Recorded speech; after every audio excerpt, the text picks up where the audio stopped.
Well, hello, whiskey folk, malt mates. Got a few in already. How's it doing? It's all about Campbeltown tonight.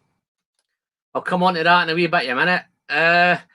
Yeah, just got a few guys in today, guys. Nice to see some of you in nice and early. I think some of you were in really early. Just left little comments, and that's much appreciated.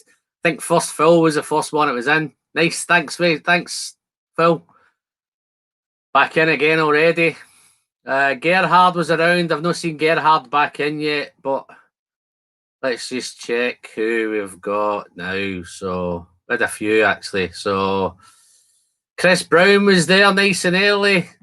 Tim Medley, Donna Pass. I'm not sure if Tim's still around. He usually pops in and pops out. I know it's different time scales, time zones and all that. Tony Nelson was in nice and early. Nice to see you, Tony. Thanks for popping in. Who else we got? Whiskey Straight Al. There he is. How's it going, Al? What you drinking, mate? John McLeod was in nice and early. Nice to see you, John. Thanks very much. Rickard. I think Rickard's over there in Sweden. Thanks for popping in, Rickard. Prime Whiskey. Couple of whiskey channels in there, guys. If you've not checked out Rickard, he's Prime Whiskey. Go and have a wee look, guys. Doing some really interesting stuff. I'm sure you all know Whiskey Straight Al, but if you haven't subscribed, then pop over and give these guys a wee look. Let's see. Andy C's in. Chris Brown, yeah, I've got back to you, Chris. Bart, how you doing, Bart? Bart's local. Manchester lad. Well, he's not a Manchester lad, but he's living in Manchester at the minute. Alan McLaughlin's in. Gabriel Wilding's in. Rob Clumpstra, how you doing, Rob? It's been a while. Where you been? Yeah, where you been, Rob? Wow, there's a new name, Bjorn. Hello from Norway. How you doing, Bjorn? You're a new name. Please forgive me if you're not. Oh, look who else he's in now, man. He couldn't stay away, could he? Yeah, happy Thanksgiving coming up, Jerry. To all you guys across the pond. Hope it all goes well and you all stay safe. There we go. There's Rob there. Where are you, Rob? Just a coincidence I poured a Glen Scotia Victoriana before I turned in. Wow, that's a nice dram, that, Rob. Nice to see you again, buddy. No, where is he? I know it's been too long. I don't know. I thought you'd chucked me by the wayside and you gave up on me. Hopefully that's not the case. There's Gary K. Yeah, happy Thanksgiving to you as well, Gary. That's the thing. I think I'm pretty much up to date. Forgive me if I've missed any of you guys. Alan McLaughlin, yeah, I think I got you. Kieran Satterley, how you doing, Kieran? There's Uli Chan as well. Hope I keep pronouncing that right, man. Uli Chan. Yeah, I'm sure you'll correct me if I'm not. Kenneth Roberts. Yeah, there's a few in, guys. I think we're up to about 29 in a minute. I think there's a few of you sitting in the background that just like watching. Just drop a little comment in so as we know who's here and who's there. I'm sure we'll have a good, interesting night tonight. Yeah, no, I was thinking of topics. I know listen, guys, forgive me. It's been a month since my last live stream. I've been off work. Shop's been shut down. I thought I'd be able to do lots of live streams and lots of videos, but the wife had better ideas for me. So I think I've just renovated the whole house in the last month. So I've been busy around the house. So apologies, it's been a month since the last one. So I was sitting with ideas, what can I do with this one? And I thought Campbeltown at the minute has been, well, not really the minute, but since the kind of lockdown gets stopped the first time and we've opened back up again, all the distilleries were starting to go and all the bottles now are starting to hit down, but all the bottles that seem to be hitting all the headlines seem to be Campbeltown bottles, which I'm not surprised. Nice to see you, Gerhard. Nice, thanks for popping in. I know you were in nice and early before, mate, but nice to see you again, buddy. Yeah, so Campbeltown, as you can see, I have a thing for Campbeltown. I didn't really realise it was my favourite region until I looked at the bottles and I kind of realised that everything I seem to be buying, probably 7 out of 10 are Campbeltown bottles. And it's no surprise, but I'm not going to get into any mad history on Campbeltown. The wife always has better ideas. Uli can, yeah. But Wooly works too. All right, Wooly, that seems to be an easier one for me. I think I might stick to Wooly. Don't want to upset you, you know. Yeah, it just seems to be all the bottles that seem to be hitting down. Everything I seem to be buying seems to be Campbeltown. Yeah, no history. I'm not going to go down that. Yeah, it was the whiskey capital of the world and all that back in the day.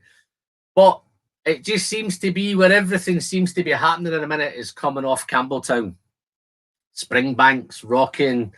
Kilkerran is just, I'll come on to Kilkerran later on, but I think they're all Glen Scotia, probably looking back, maybe 2019, back in 2018 through into the back half of 2019. I think everything I seemed to be buying was Glen Scotia. So I think that was, back in that time, I think that was my distillery of the year, was being Glen Scotia back then. And then obviously now it just seems to be, I had a wee spell in Edrador, but yeah, I dive in and out with them.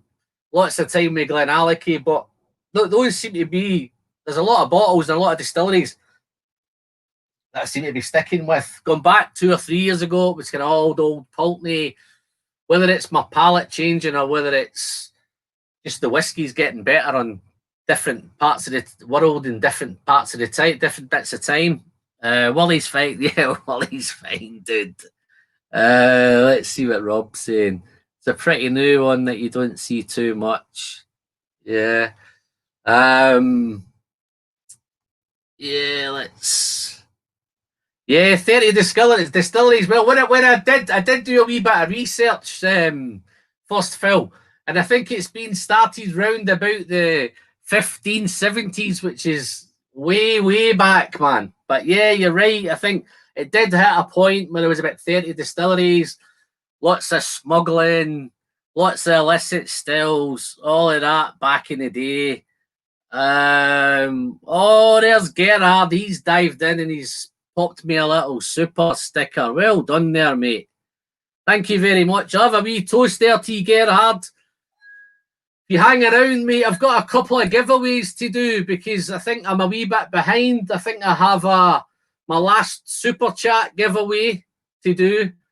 And I did a video with the Kilkerran 2004 to 2020. I think on the end of that, if some of you stuck on to the end, there was a little giveaway on the end of that. So I've got that to give away as well. So I'll do that a wee bit later. But in my glass tonight, I've got probably my first ever bottle of Kilkerran that I bought, which was the Work in Progress. That's your batch 1 from Work in Progress. So, yeah, in that super chat giveaway, there's a little drama that get in there. But thanks very much, Gerhard. Cheers to your good health, my friend. But yeah, this is the first Kilkerran bottle I ever bought. Wow, there's one. Am I going to have a tackle at that? Let's have a look. Wow. That Macy. Please forgive me, my friend. But yeah, no, it's Kilkerran. Cheers.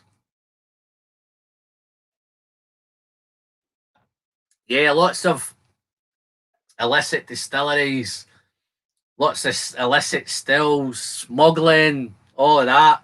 I think it's purely because it had everything. Campbeltown had everything there. It had lots of peat, it had lots of barley, it had pretty good transport links back into Glasgow. So yeah, it made sense. Those Mitchells at the Springbank have been around for a long time. I think they've been around from about the 1630s, 1640s. So that's been a long time. Just got Molasses popped in. How you doing, Molasses? Happy Thanksgiving coming up, my friend. Over there in St. Louis. Nice to see you, buddy. Richard Agnew as well, man. Nice to see you again, Richard. Cheers, buddy. Oh, there's a few popping in now, man. I'll kind of catch up as I'm going along. I'll try and hopefully give you a shout out, guys. But yeah, so just gone back for me. It just seems to be everything that seems to be happening is at Kilkerran. Not Kilkerran, Campbeltown. A lot is happening at Kilkerran. Springbank, Glen Scotia. But say, yeah, Glen Scotia, we remember them going back 3, 4, 5 years ago. It wasn't the best. I always remember those dodgy labels, dodgy whiskey, and I actually remember it was a real dodgy looking distillery as well. It looked like the place was falling down. But gladly that's all been rectified. Glen Scotia is just knocking out some awesome stuff. I've got a few little bits to try along the way with Glen Scotia tonight. Maybe try and get through. Hopefully I'm not going to get through all of these, but I've got a few nice ones. I've got a Glen Scotia 11 sherry double cask that's been gifted by Ian. Glen Scotia, where are we? SMWS, Scrubby Billy and Spotted Dick. Oh, nice. First Fill X Bourbon, 59.7. That's from Tim. I think Tim couldn't make it tonight. I think it was a school night. And I've got one I've had for a long time. I've actually just sat here for the last, while I was waiting to come on. I thought of a wee bit of prep to do, but I spent 10 minutes trying to get this tape off this sample. This has been gifted to me by Luna. I don't think Luna's in. Oh, how you doing, Steve? Nice to see you, buddy. You make a lot of streams, mate. It's nice to see you again, mate. I've got Peter Wilcox there as well, so a lot of you guys popping in. Yeah, Gary, Cadenheads is another one. We'll probably touch on that a wee bit later. I've had a wee gifted Cadenheads as well, so I've got a few bits to go through. To hopefully, I'm still standing at the head of it. Let's have a look. Did the Glen Scotia tasting a few weeks back? Yeah, no, it just seems to be everything at the minute is coming out of Campbeltown. I think they're playing for keeps. I think everybody's just playing around at a minute, but Campbeltown are really kind of. I know for the guys across the pond, it's a tough one. Oh, Luna, actually. Oh, how you doing, Luna? Nice to see you. You must have just been sitting there in the background. Maybe I just missed you. But I was sitting with this little sample you've given me, a Glen Scotia vintage release. Wow, this is a 2018-year-old, I think, looking like it. I'm going to definitely try that one tonight, Luna. So I know it's been sitting for a while. But it just took me about 20 minutes there trying to get the tape off it. But nice one. Yeah, nice to see you, Luna. Where are we? Yeah. So, hopefully tonight, I know get the guys across the pond, it's tough with Campbeltown. I know, and I don't know how tough it is with Glen Scotia, but I know the Springbanks are pretty tough. I know Kilkerran's almost non-existent. I will touch on Kilkerran a wee bit later because it's getting to the stage now where I've had a few comments recently. I hope Welsh Toro pops in later on because I'll catch up with him on a little comment that he's made. But there's been a few recent Springbank releases. There's been a few Kilkerran releases that have just been really tough to get a hold of. And I purely think it's just down. They're producing really quality whiskey, but they're producing it in such small quantities. What is that? What's Luna saying here to me? Let's see, Alan. It's a nice one. Some single cask from the vintage range. Yeah, I think it was vintage release. 1,200 bottles, June 2000 to August 18. Yeah. 18-year-old, I think. Maybe wrong. Maybe my maths is wrong, but yeah. So if I'm going to try a few of these tonight. But yeah, it's tough. I think Kilkerran, they're producing such fantastic whiskies. I think Springbank's name has always been synonymous with whiskey, and I think it's just purely the quantities is tough. The pricing's fantastic. I think all the kind of Campbeltown whiskies seem really sensibly priced. Nothing crazy going on with money. I think what seems to be driving the prices is such short quantities of it that it's tough to get a hold of, and everybody's fighting over each other to try and get a hold of it. And then a lot of it ends up on secondary market. So it's like this week, the Springbank released the 17 Madeira. Had one in my basket 5 minutes after it opened up, and it's before I paid for it, it's gone. So it's one of those. It's just there's such demand for that whiskey, quality whiskies. But I know maybe this time next month, when a couple of the auctions come out, I'll be able to pick up as many of those 17s as I want. Oh, there's the Draminator. Nice to see you, big fella. Love this guy. Dramzilla, the whiskey friend. Nice to see you on a live stream again. But yeah, it's been a while. Been a tough one. Yeah, I'm hoping just to get a wee bit. Listen, guys, I don't want to make it too serious and too boring. So get in and amongst it. Let me know how you're feeling with your Campbelltowns. Is it your region? Are you Isla guys? Are you Campbeltown guys? Are you Highland or Speyside or Lowland? What floats your boat? How do you feel? Got a Glen Scotia 15, £51. Wow. No, you can see. Okay, Phil, I know you've been going on about this Glen Scotia 15 for a while. So where are we? This probably up until I had two go-to whiskies, which I used to hit all the time. Bottles and bottles and bottles of them, both of them. And it just so happened again, both of them were Campbeltown, but one of them was the Glen Scotia 15. Anybody that I tended to share it with loved it. I like them all if it says whiskey on the label. Okay, nice. The other one obviously was the Kilkerran 12, which again, value-wise, guys, for money, I doubt there's a 12-year-old on the market which is that quality and it comes in at that kind of money. I think the Kilkerran takes some beating. The 15's great, even price-wise. I think this is around about I think I could pick this up today for about 55, which is absolutely phenomenal. But I'm going to try not to jump back and forward here, so I'll stick with Glen Scotia because that was my plan really, to start with them first. Although I've started on a Kilkerran, so let me get rid of this Kilkerran, and then I'll pour myself a Glen Scotia and we'll talk about Glen Scotia. Campbeltown is my favourite region by a long shot.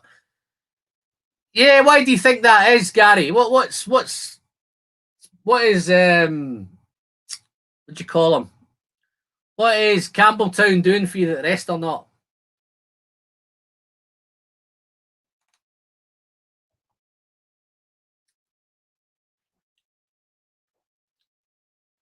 Wow, that's nice. Oh. Wee bit rough, that one, guys. That's the very first Kilkerran. But it gave you an idea what was still to come. They've really built it out beautifully. It's a wee bit rough in the beginning, but we touch of water in it, sorts it out. Let's get another one. Let's pour a wee bit of this Glen Scotia. Yeah, as I say, I'm looking back over the last couple of years, and all I seem to be doing was Glen Scotia. Just before I crack on, before I miss this, guys. Thank you, Rickard. Not a super sticker cracking on there. Don't know what that is, but I think that I don't know what the currency is in Sweden, but thank you very much, my friend, and I'll toast you good health. Thanks for that. Just a quick one as well, guys, while I'm on the subject to this. There's another wee super chat coming up for tonight, so I'm going to do another little Campbeltown package. Or if you don't want to do a Campbeltown, but if the winner gets picked and they don't want a Campbeltown package, I'll certainly do I'll build a pack of whatever they want to build from anything that I've got open in my collection. So if you want to dive in with a super chat, feel free, guys. And I'm going to do a draw shortly anyway on the last one. But Rickard, thank you very much. Very generous, my friend. Cheers.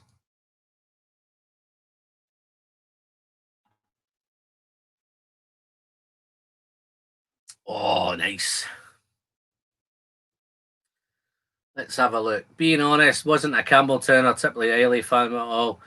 Till recently, not a huge Pete Smoke fan, but slowly getting into baby steps, Glen Scotia. Yeah, well, that's the thing with Campbeltown is it's not all Pete and it's not all Smoke. And when you do get the Smoke, it's just finally nice and easy. Listen, if you want some heavy smoke, then I'm sure you'll find some heavy smoke. I mean, unrepeated autocorrect. Is that okay? Luna's obviously having a wee bit of tuffle with herself. Barry Anderson there. How you doing, Barry? You look like a new name, mate. Please forgive me if you're not. Yeah, this Glen Scotia. The festival bottles, I can't help. I can't stop buying them. I can't stop drinking them. As you can see, guys, I'm doing fantastic. I think this is the third one of these. Have a wee backup kicked around there. The latest Tawny Port is awesome as well. I think I'm not too. I think somebody's on the Tawny Port tonight. Hazelburn, yeah, I'm going to try and do a wee bit. I'm going to try and do a wee bit of all of these tonight. I've got a couple of Hazelburn bottles kicking around. I think that might be a Luna Aaron one as well. Luna, did you send me a Hazelburn? Not too sure. Looks like you're kind of writing. That's what happens when people don't put their names on these samples. I'm tough trying to remember whose they are, but let's have a look and see if I can. Yeah, I think this might be yours as well, Luna, if I'm not mistaken. Hazelburn, but yeah, got a couple of Hazelburns here. I've got a Society bottle up in the top. I don't know if you can see the Society one. What's Barry saying? Oh, I think I might have missed one there. What did I miss? Oh, Raymond Franklin. Thank you very much, buddy. I think that might be. Where are you from, Raymond? That looks like another new name. Hopefully you're nice and local to me and I don't have to ship all around the world, but don't worry, guys. I'm quite happy to ship around the world. Anything to ship some whiskey out. Thank you very much, Raymond. To your good health, my friend.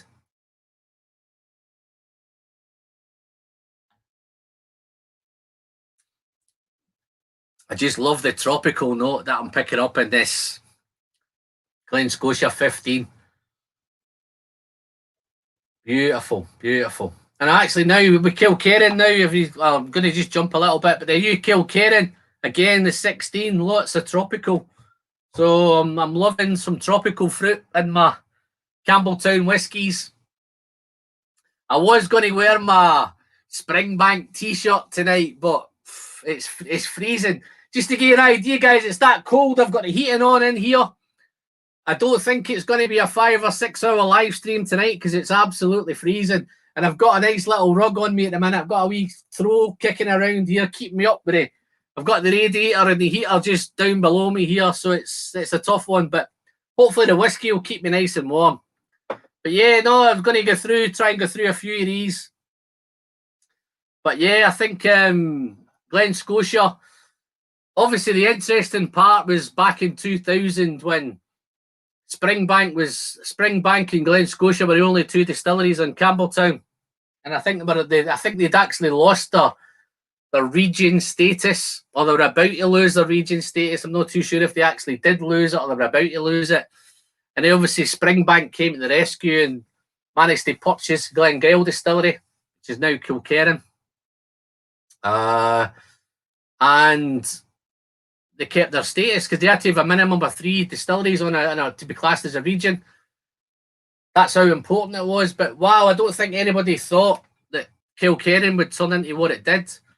And I think Glen Scotia changed owners as well, probably 5-6 years ago, to the Loch Lomond Group. And I think it's never looked back since. I think the whiskey is phenomenon. The packaging is phenomenon. The whiskey is just great. Again, it's 46% kind of non-chill filtered, natural colour, most of it. Lots of single casks, there's lots and lots of whiskey. But the issue that I think that most guys are finding with Campbeltown is, and I don't know how you guys are finding it trying to buy some Campbeltown whiskies. I don't know how easy it is in your area.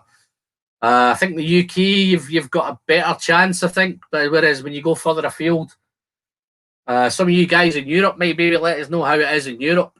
But I know in the States it's a wee bit tough. I think Kilkerran's pretty much invisible in over in the States. Certainly in Canada and the States, it's non-existent. Hopefully that's something that will change. But I think it's just the numbers, the quality, the number. It'd be easy just to say, let's mass produce everything. I think from my experience through Kilkerran and Springbank, I think they seem to be, when they do bottle something, that there seems to be a number round about the 9,000 bottles. That seems to be the kind of outputs. I know some of the hazel bonds, they go a wee bit higher to about 12. Particularly in the Olorosas, there's that kind of 12,000 bottle outputs.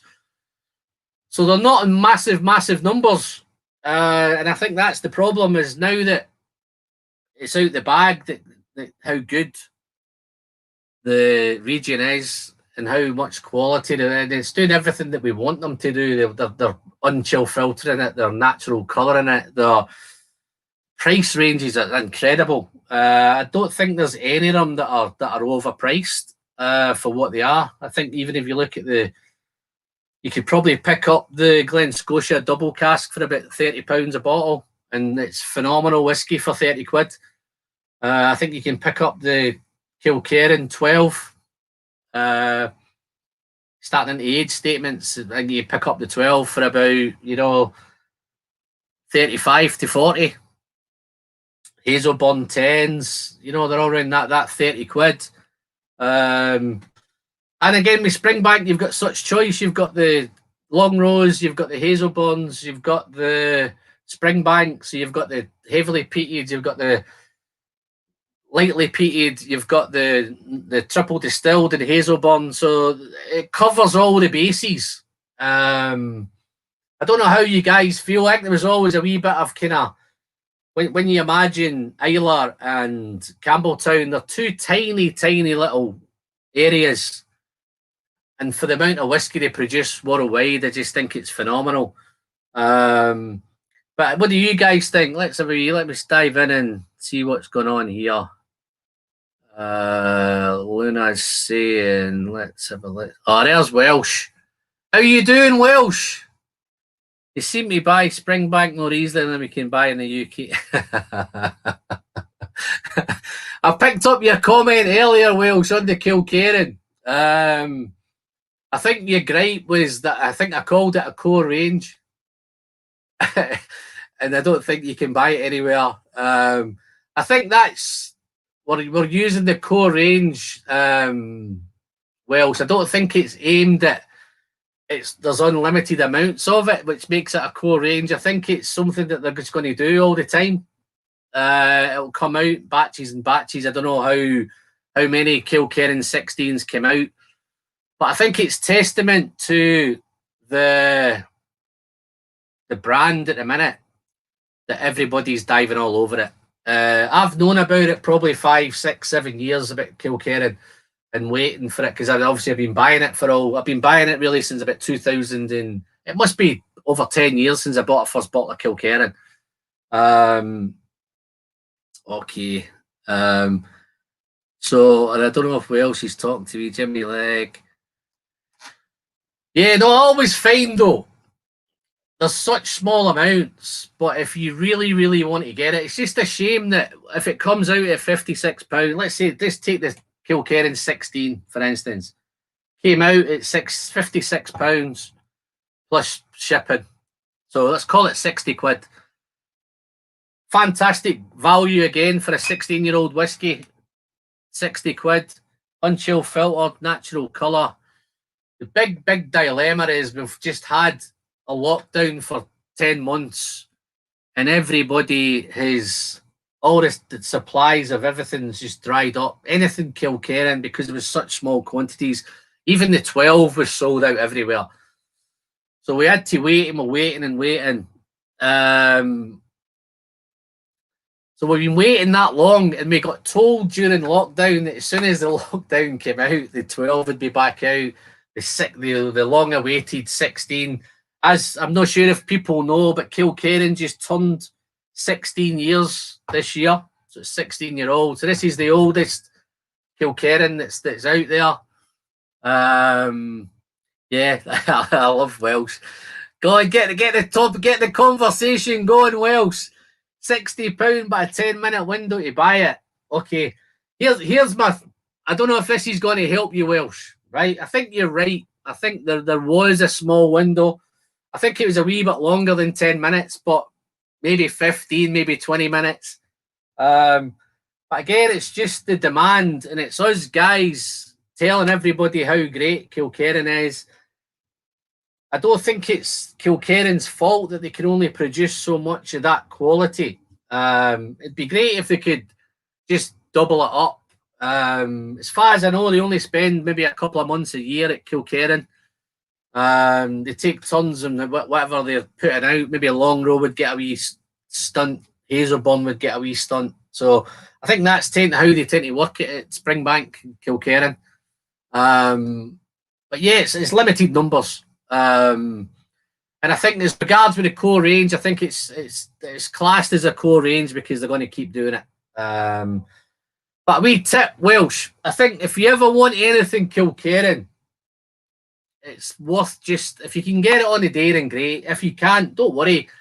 Just hang on for a couple of weeks till the next auction comes up and you'll pick up, there's hundreds of them. You may pay a wee touch more to get it. But I think initially on that first couple of auctions, I don't think you'll pay that much more. You might pay 65, maybe even 70 quid. But even at that money, it's worth the whiskey. I know it's a wee bit galling, paying a wee bit extra, but if you really want to get Kilkerran and you like Kilkerran and you love, same with them all, Springbanks and Hazelburns, they're all sold out. I think this was pretty much the Springbank 12, again, sold out soon. The Springbank 17 was gone in, I don't know, minutes. I think I was on early doors and I had one in my basket, and before I paid for it, it had been gone. So, but I'm not worried because I know it'll come up. If I hang on to next month, I'll just have a wee troll through the auction sites and I might even pick up a couple of them. Let's see what Raymond's saying. Don't know how you agree, whether you think it's worthwhile waiting to the auction and just picking up a couple in the auction. The way I look at it, I could spend the whole day trying to buy a Kilkerran 16. I was lucky enough I managed to get a couple on the day. So, like the Springbank 12, I could have spent it. Sorry, Springbank 17, it's just gone. I could have spent all day trying to pick one of them up. So I've spent the whole day in front of my computer getting knockback after knockback, sold out, sold out, sold out, sold out. And I could spend the whole day waiting for it. I'll spend the whole day trying to get one. And I know next month I can pick up as many as I want at auction. I'll pay a wee extra to get them, but I'll get as many as I want. And I think that's just how I tend to look at it. If I can get them on the day, I'll spend 5-10 minutes. If I can get it, great. If I can't, then I'm out of there, and I'll wait and I'll get it. Let's have a look. There we go. Dang, Dustin's saying the same, I think. Springbank 12 in my cart, and it was sold out before I went to pay. Yeah, that's exactly the same. I tried to get that Springbank 17 Madeira this week. Did exactly the same. Missed out on it. Went to pay for it. The time I went to pay for it, sorry, it's gone. It's one of them, and I just gave up because I knew I had a wee wait. That was on the Friday, and I knew that the Master of Malt usually put theirs out on the Monday. So I went again in Monday morning, first thing, both gone again, sold out, super, super quick. Just a quick one, Dustin. I don't know if you noticed or you've seen on Instagram, I managed to pick up a nice little Garrison Brothers Balmaria 2019 this week. I got that delivered yesterday, so I'm really looking forward to that one. Yeah, I was late, maybe. I was way late on the Madeira, but got the Long Road 21. Yeah, so there's enough for them out there. It's just a case. See, obviously, Kilkerran and Springbank have had a little blast lately with the 16 coming out. The 12's back. I think 12 is pretty much everywhere again now. 17 out on Friday, gone in 10 minutes is well said. And I think it's just purely the quantities. 9,000 bottles is not going to go far. Even if they double that 18,000, I think you might get 7 or 8 minutes before they're all gone. But I think that's just the nature of the beast. That's just the spring bag. But again, I don't think I've noticed. I don't think that happens pretty much anywhere else. I don't think any other bottles come out like that and they're gone. I don't think the Glenallachys go that quick. I don't think the Glendronachs go that quick. Whether they're producing more, not too sure. But Ricky and Haddocks, he's popped in. How you doing, my friend? How's it going? I tell you what I'm going to do, guys. I'm going to have a wee interval here, right? I'm going to do a little giveaway. Which one will I do first? I'll do the super chat giveaway. I've got 26 names on here, and I'm going to get my little trusty friend to pick a winner. Let's have a look. Yeah, I've got 26 on here. This is for the last super chat giveaway. Got a few names. There's a few guys in here that's in here, so hopefully one of you guys can pick this one up. So let's have a look.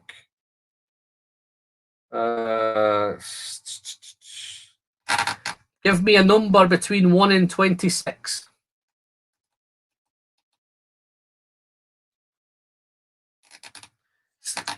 17. Who's on 17? Oh, right.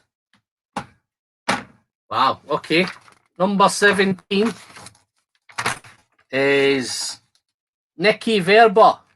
I don't think Nicky's in tonight, so I'll need to catch up with Nicky, and I'll get that one off to them. Wow, nice. So Nicky's the winner there. I may as well do the other one while I'm here. I've got 2 to do, haven't I? So let's do the other one. I'll do the Kilkerran one. So the Kilkerran one was, I think this super chat one is just I'll contact Nicky and find out what, I'll send them 5 samples, find out what they want. This Kilkerran one was, it's just the full kind of Kilkerran range. It was the work in progress, the 12, the 8 Oloroso, 16 Kilkerran, and I'm sure there's another one. I can't quite think what the other one is to mind. But let's see. I've got 30 names on this one, so let's see what happens with this.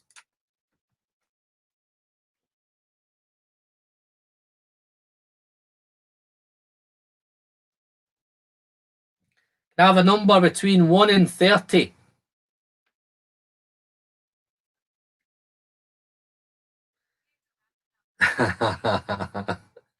Number 3. Wow. Oh, we don't believe it. Who's number 3 on there? Wow. He texted me earlier as well to say that he couldn't make it tonight. But yeah, Tim Allett's in there. I'm chuffed with that, guys, for both of them wins. Both of them are Patreons of the channel, so I'm very, very glad that they've both gone to those guys. But big thanks to everybody else who's super chatted. Just to let you know, there's another one on there for tonight, so anybody that wants to get involved tonight can dive straight in. Quick super chat, nothing major, guys, just a little bit of fun. Oh, there we go. There's Antonio. How you doing, Antonio? Nice to see you, mate. Happy Thanksgiving when it comes. Where are we? Paying to Patreon Saint of Whiskey, whoever that is. Yeah, both Patreons, man. Happy days with that. I'm chuffed. Glad they're going to good homes. I'm sure all you guys are good homes. Let's see if I can catch up with some of the chat that's in here.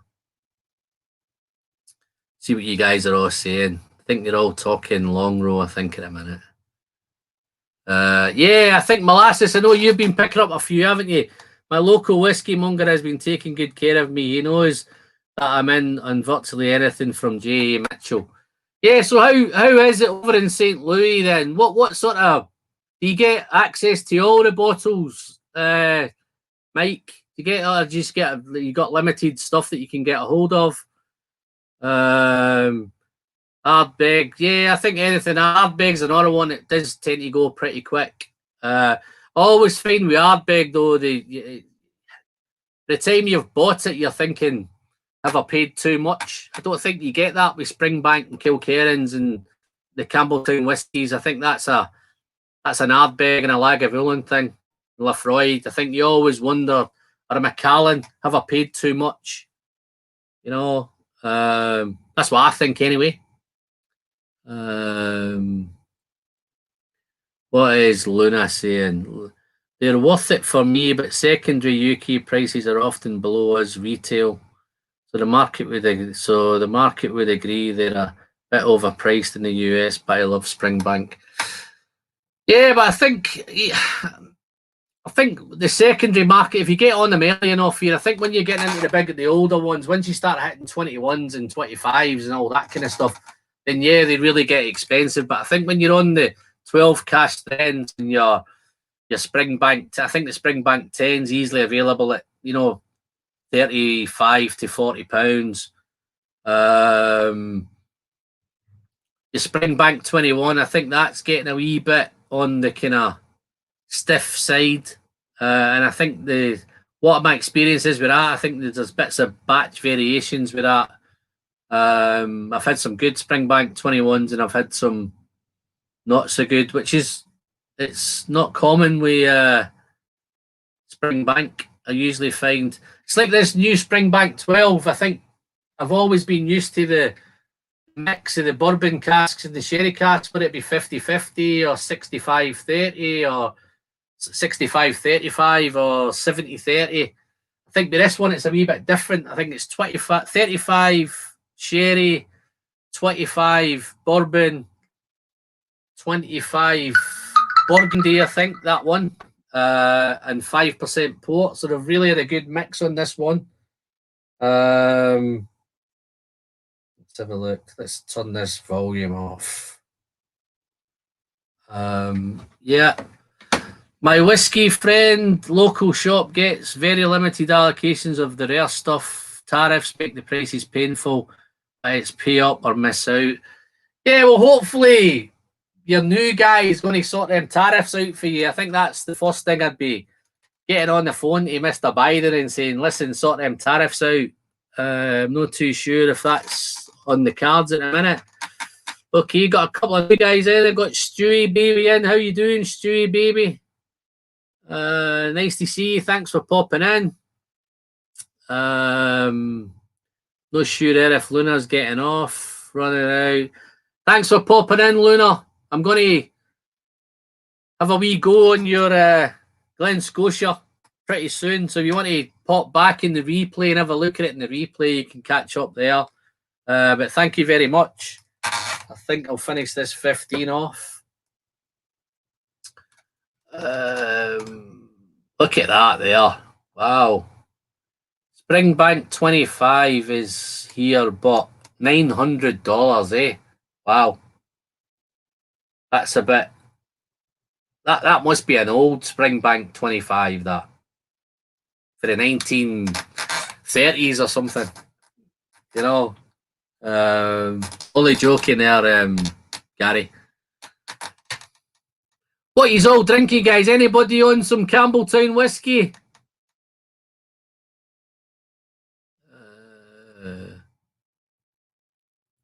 Oh, there's Nick Keane. How you doing, Nick?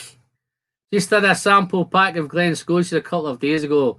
Wasn't overly impressed. What did you have in it, Nick? What was in your sample pack? See, you're one of those. Don't take this the wrong way, but you're a peathead, aren't you?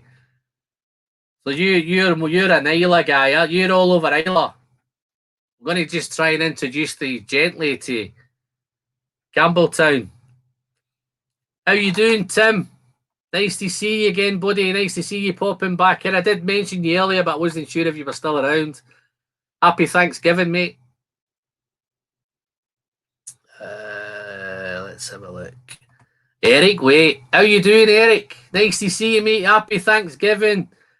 Save us from the turkeys, mate. Happy Thanks. Celebrate the day God saved us from the turkeys. May He do so again. Yeah, no, how's the turkeys? Have you got the turkey on in the oven at the minute? Or are you still trying to catch one? Wow. Let's have a look. Got a few more. Double cask Victoriana. Oh, the Victoriana is quite nice, man. Listen, the double cask great for what it is. That's a entry level whiskey. Oh yeah, Flying Hussars on the Ben Bracken. You can tell where he shops, don't you? Shops at Lidl. How is it anyway, Bart? Is it worth the money? It can't go wrong at 35 quid, can it? Let's have a look. Let's see who we. I got another sample pack here, I think. Hey Eric, good to see you. I'm doing my part, keeping killer turkeys under control. Yeah, I think these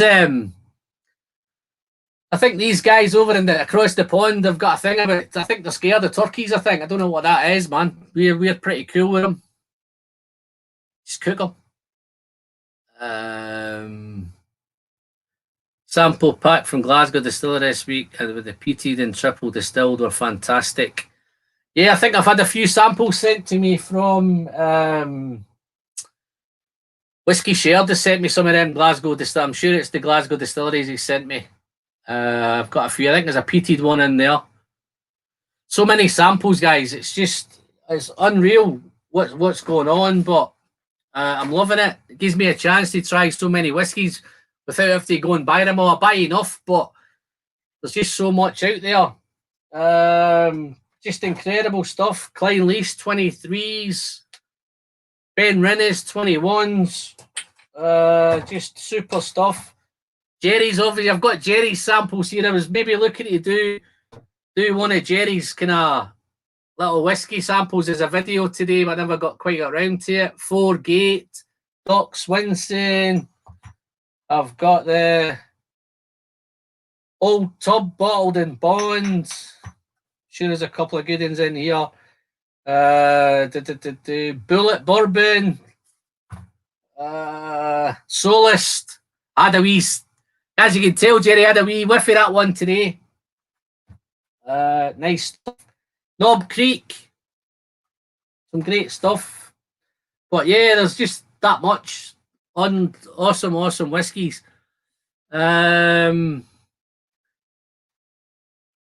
I think Eric's all over Ireland at the minute. He's doing Irish to death.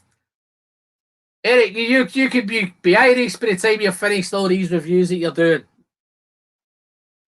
I hear you're going on to Highland next. Quite cool. Let's catch up with some of these. Andrew Mackin. Cheers, Andrew, for popping in, mate. Some cheese and nairns, rough oat cakes, and I'll probably have a dram of Auchentoshan Classic. What's left of it? Where do you manage to buy your Auchentoshan Classic, Andrew? I think the last bottle I could buy that was about 5 or 6 years ago. I think it's changed to American Oak. Wow. Oh, look who's popped in now, man. He must have nodded off. Had a lie in. Mr. Slinger, how you doing, Mr. Slinger? Nice to see you. Fantastic. I'm chuffed in a minute, guys. We've got 42 of you in at the moment. Well, I did the 42 and I just lost 3 of you there in a minute there than in one go. What is the... How do you guys feel about opening the whiskey that's hard to get a hold of? Wow, there's a great question, man. That's the one, innit? That's the one. Wow. I have opened a few.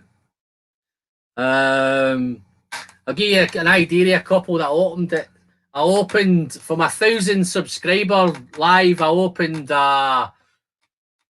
very first Compass box Spice Tree, the inaugural bottle. I've opened the Ardbeg Dark Cove committee release, and I'll be honest, I shared lots of that.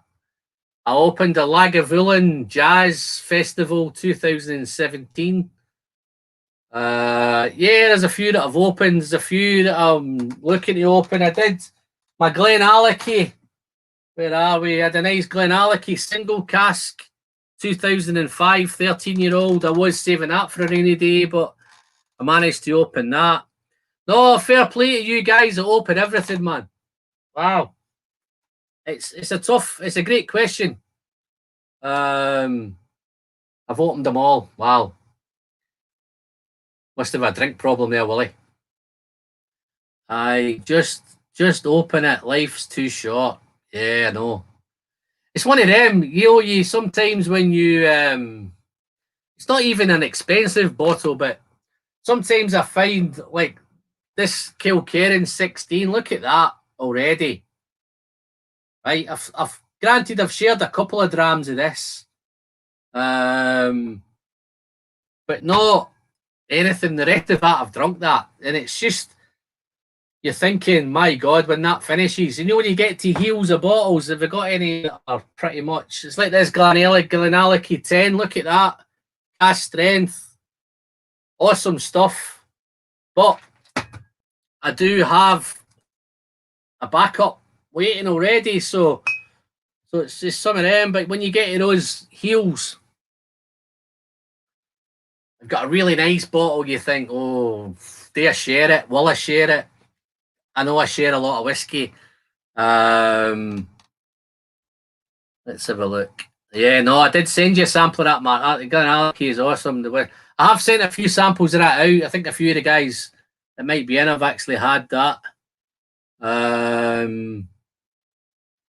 But yeah, I'm hoping to the guys that's over in the States, I'm hoping to try and get a sample over. I've just sent that much stuff out lately that I'm hoping to send some stuff to the States to you guys. Some of it's particularly this Glenallachie. I want you to have a wee try of that because it's one of the, not all you guys in the States. I've got a few Patreons in the States, so the Patreon guys, then I'm looking to try and get some stuff out to all of you guys.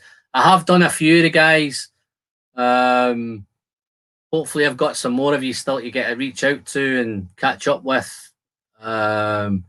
It's a tough life having to smuggle whiskey across the pond. You know, I'm getting well known at this post office now. I think we've drifted off Campbeltown. So what's your thoughts on Campbeltown, guys? Is it your region? Is it not your region? Is it as good as everybody says it is? Or are you just pissed off that you can't... Oh, yeah, no, there's some. Look at that. I sent some of that. Our big Dark Cove came out release in the Lagavulin Jazz, but sent them to New Zealand. So we have a way of getting them there. Where else are we? Let's have a look. Let's see what else is going on here. I bought it here, forgot all about it when I left it. I had a mate's house in Inverness, reclaimed it this year when his wife said I have a few bottles to pick up. I don't know which bottle that was, Andrew. I think I missed which bottle that was you were talking about. Let's see if I can find it.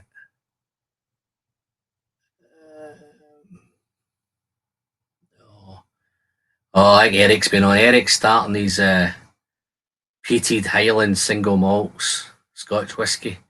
I not Peter. Yeah, I seen your little advert on Facebook, I think. Seen it.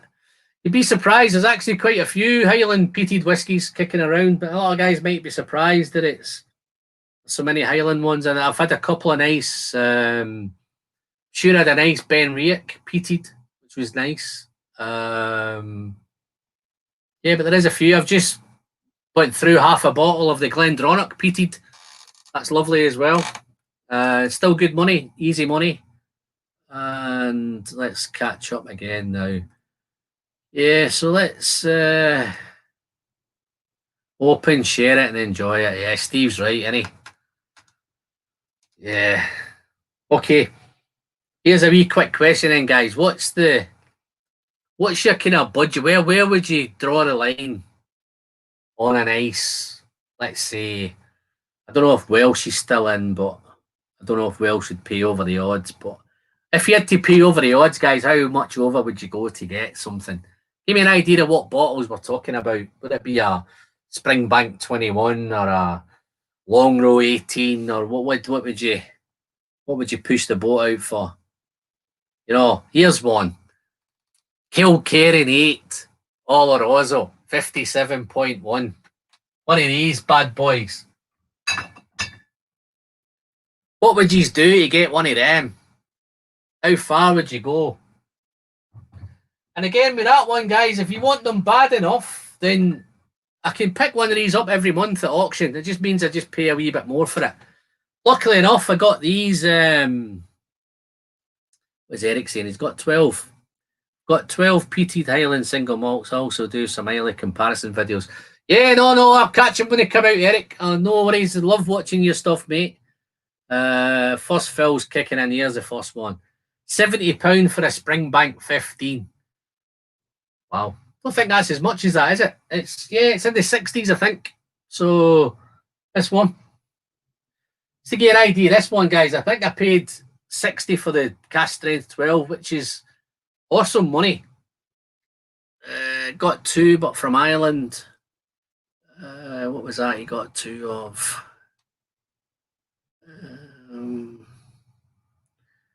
I bet my Ben Bracken 16 beats your Kilkerran 16. Oh, come on, give me a break, man. How do you delete somebody? Only joking there, but it's only a matter of opinion, my friend. But I'm sure, did you not get the 16 Kilkerran? Wow. I forgot what I've got in here now. I think I'm still on the 15.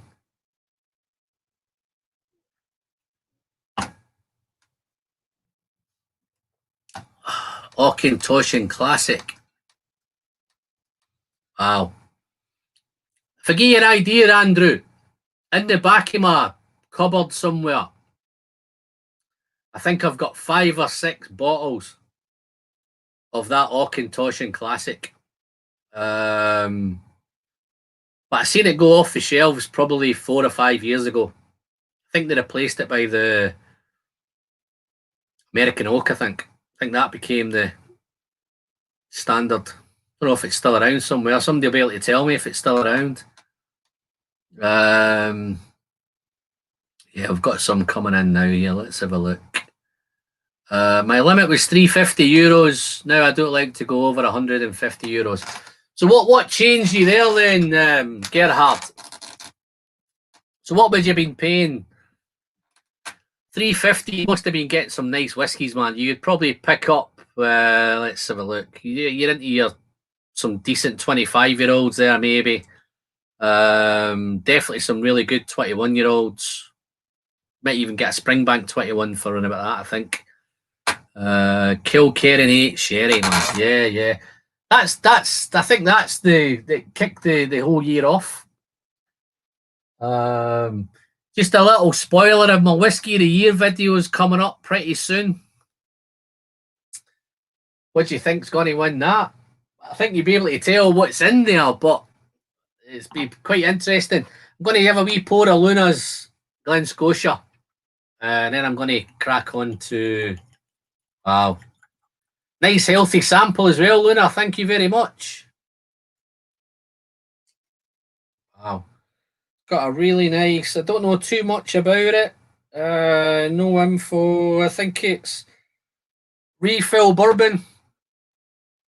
I don't know if it's my lights in here, but it's got a nice little kind of, doesn't look so much on there, but it looks kind of pink hue, but I think it may be my lights.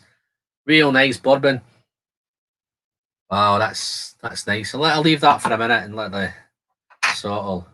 me quick cheap plug, guys. Still got some whiskey friend coins left. Anybody who's not got any that wants to get a hold of some can support the channel. I'll drop a link into the descriptions below and you can catch me up there if you want any. Real nice. Let's cover this up. I know, no shame.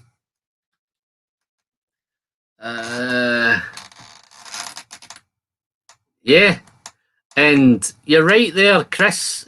You could sometimes, if you get really lucky, you might get them just a touch under that. I'd pay it. And I know when these bottles have gone that I've got behind me here, then I'll have to buy them. And if I see them, I just keep. That's one of the ones that I do keep my eye on. And if there is a sneaky little cheeky bid going in on one of them, then I'll just pick them up at random. Let's have a look. Kilkerran 8 was so cheap at release, hard to pay tons when I paid so little originally. Yeah, but now that you've that's the beauty of Kilkerran. It's they're cheap enough when they come out. I think that was £50 when it came out, which is phenomenal money. And even the normal 8 bourbon cask is still under £50.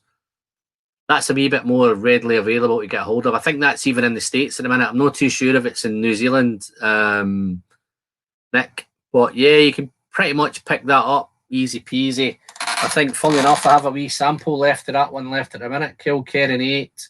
This was the batch 1 of it when it first came out. 56.2 ABV. I may have a wee blast of that later on.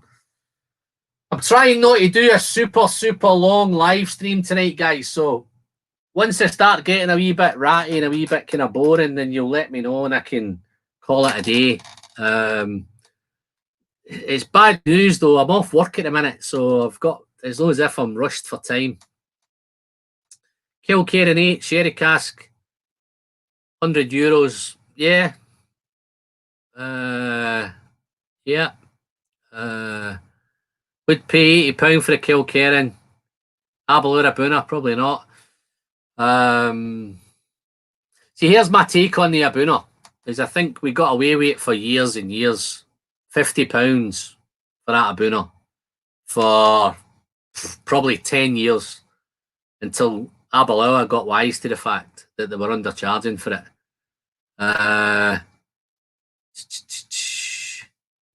Still fantastic whiskey though. Even at £80, I think I've seen it around on offer a little bit under that. I've seen it in I think a couple of times I've seen it on Amazon, maybe in the 60s, 65. I think it's definitely worth it. But I think Abuna, if you like your sherry bombs and you like your high proof and you like your big hitters, then I think Abuna is one of those that you'll. The only downside with it is a wee bit kind of hit and miss from batch to batch. Paid 48 for it back in May.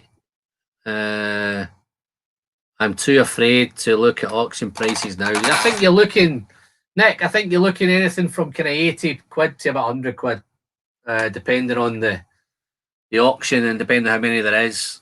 I think if there's quite a few on, then you tend to pick them up a wee bit cheaper.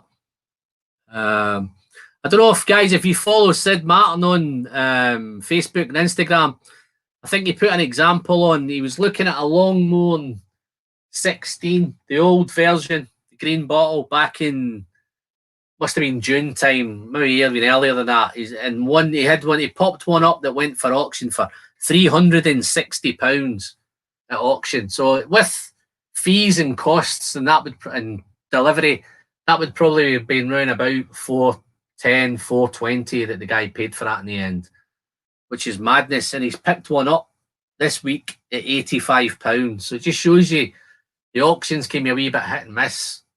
Wow. Another super chat's piled in. How you doing, Nick? Thank you very much, buddy. Towards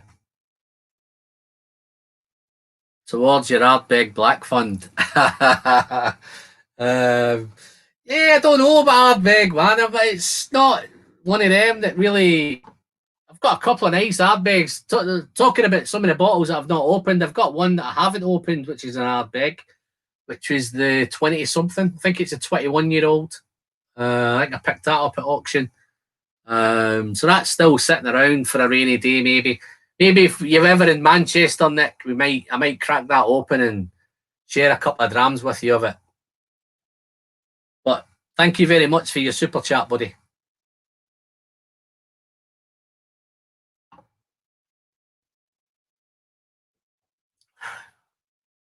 Wow.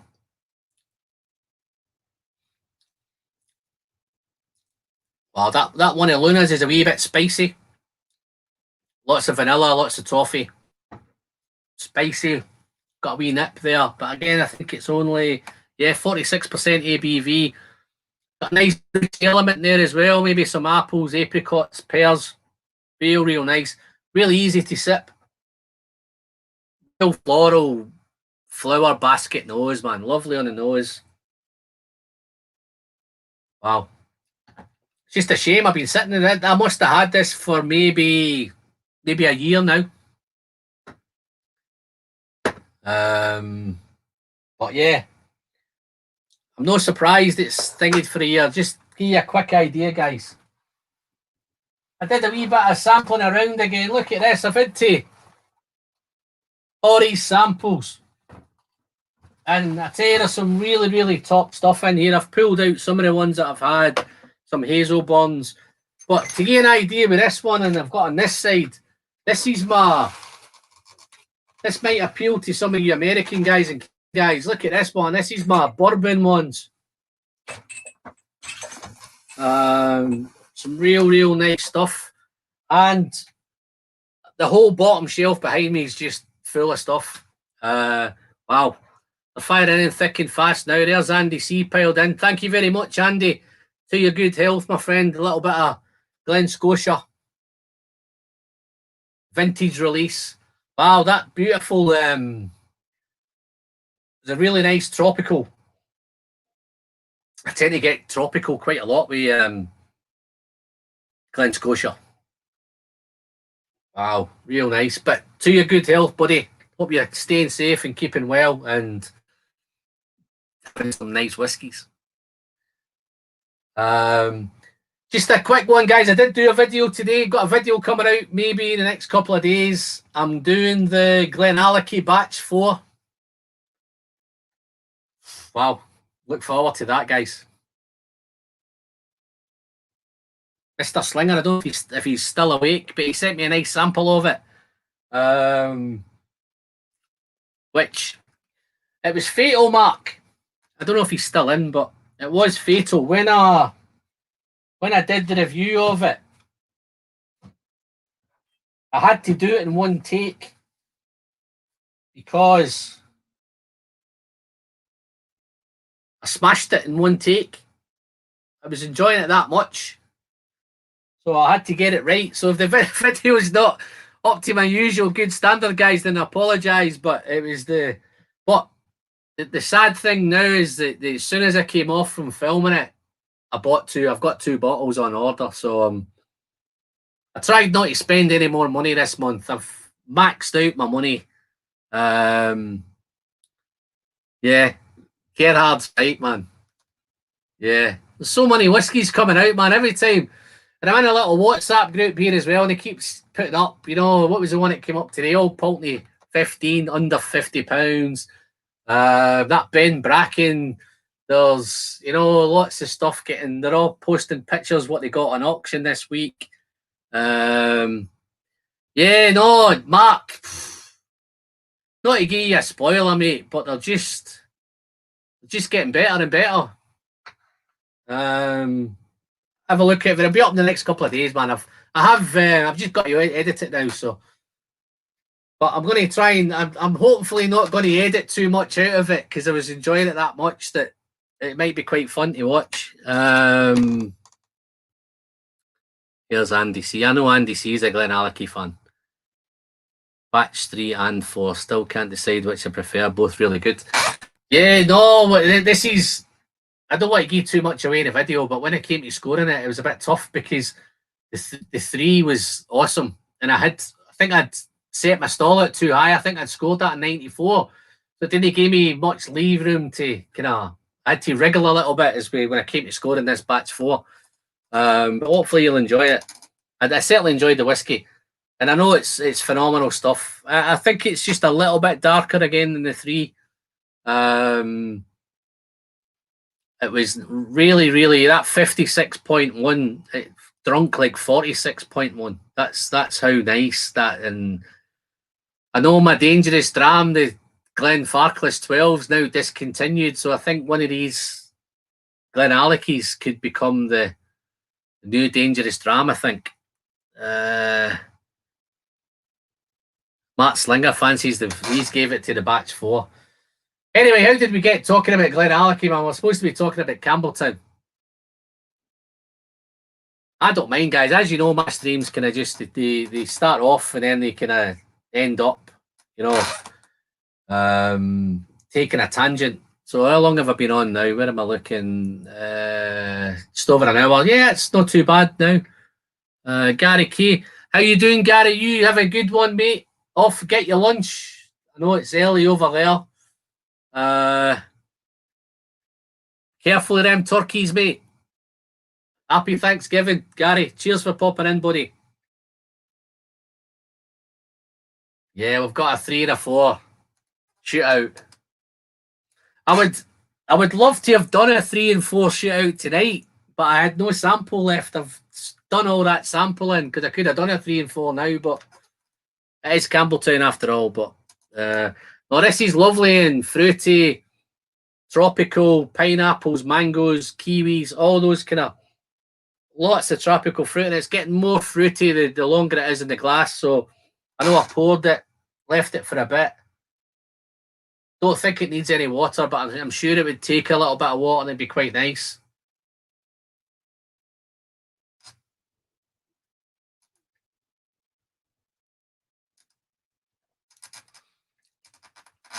Luna, if you're watching in the replay, that was lovely. Thank you very much. I still do have a wee bit spicy finish on that as well. I still got plenty of it left, so I'll have some more time with that once I've cracked on. Yeah, I've just been asked. Let's have a look. I've just missed a nice little question there. I think we've got a few new guys popped in as well. How you doing, Soren? Sorry that you've popped in while we're discussing. Just to let you know, Glen Allerkey's not moved onto Campbeltown. Just that we had a wee chat there about Glen Allerkey. Need some time to talk. I always find, I'm just going to put this Glen Allerkey to bed now. I always find with Glen Allerkey, it always gets better with time. So even with the bottles, I think when I did the batch 3 review, I was pretty much near the top of the bottle, and I scored it at 94. So I'd be terrified what I would score it now when I've got down to a couple of heels left in the bottle of the bottle. But yeah, no, it's awesome stuff.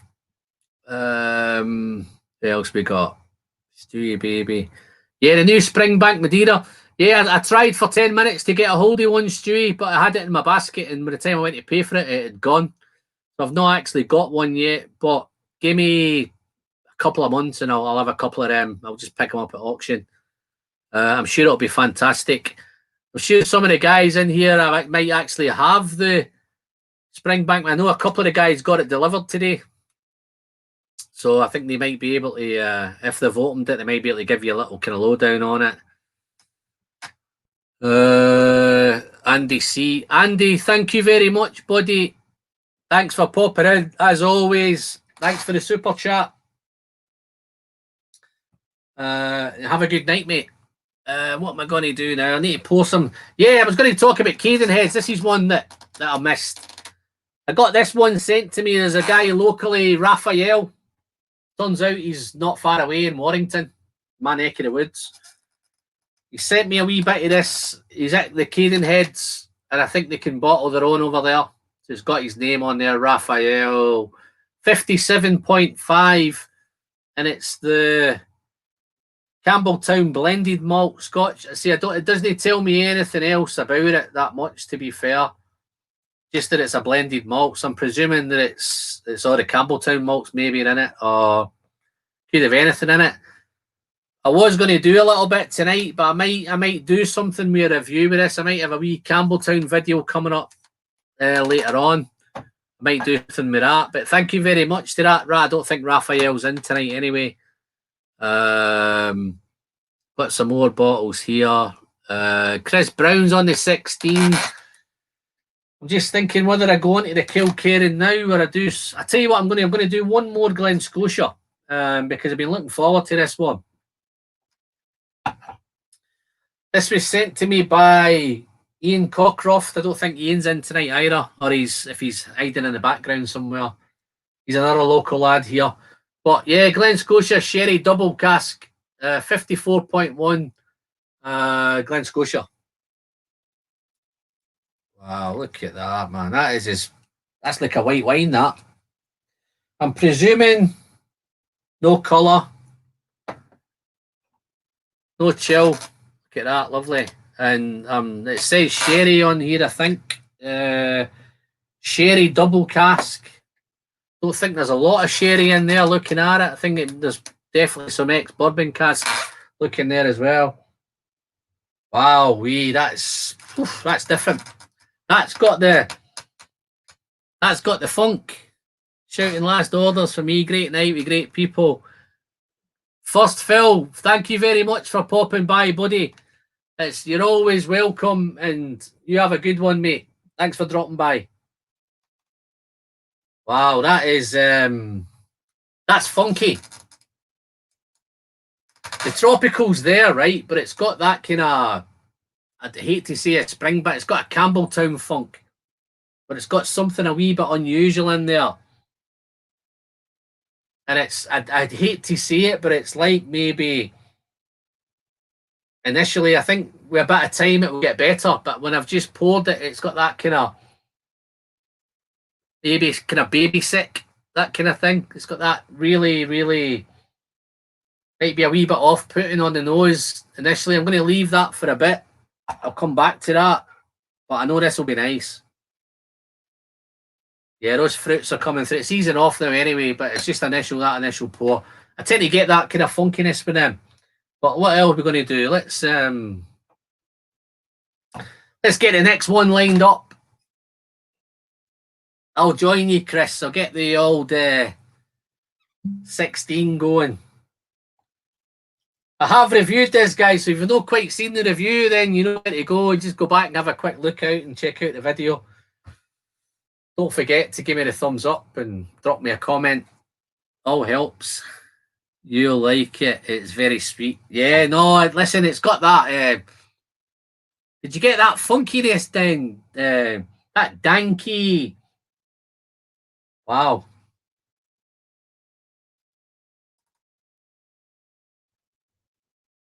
Once you get past it, it's all right. Initially, it's all over at the beginning.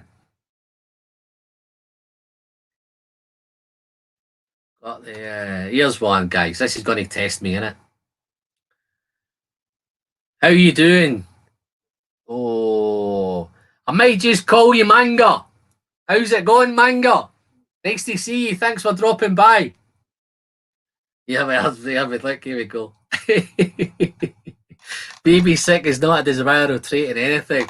Yeah, no, but I do get it from time to time, man. It might not necessarily be baby sick, but it's probably the first thing that came to my mind that reminded me of it. No, Mark. Let's have a look. Sure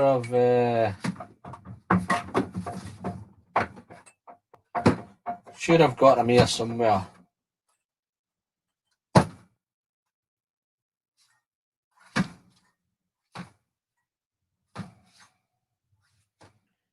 So many.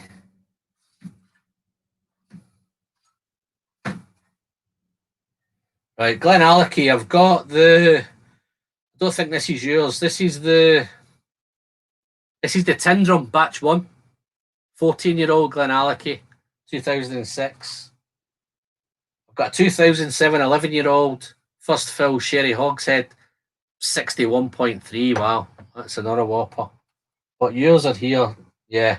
Got your Madeira one, 12-year-old Madeira. I've got your 2007. Oh, this might be the same one. 2007 11-year-old whiskey, but yeah, I've got two, that one. Somebody else has sent me one. Oh, happy days, man. Happy days. I might do my next live stream. How's it sound, guys? You think the next one should be a Glen Allachie live stream? What do you think?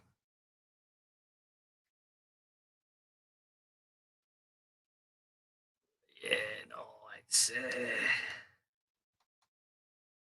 So have you not picked a bottle up yet? You've not been searching?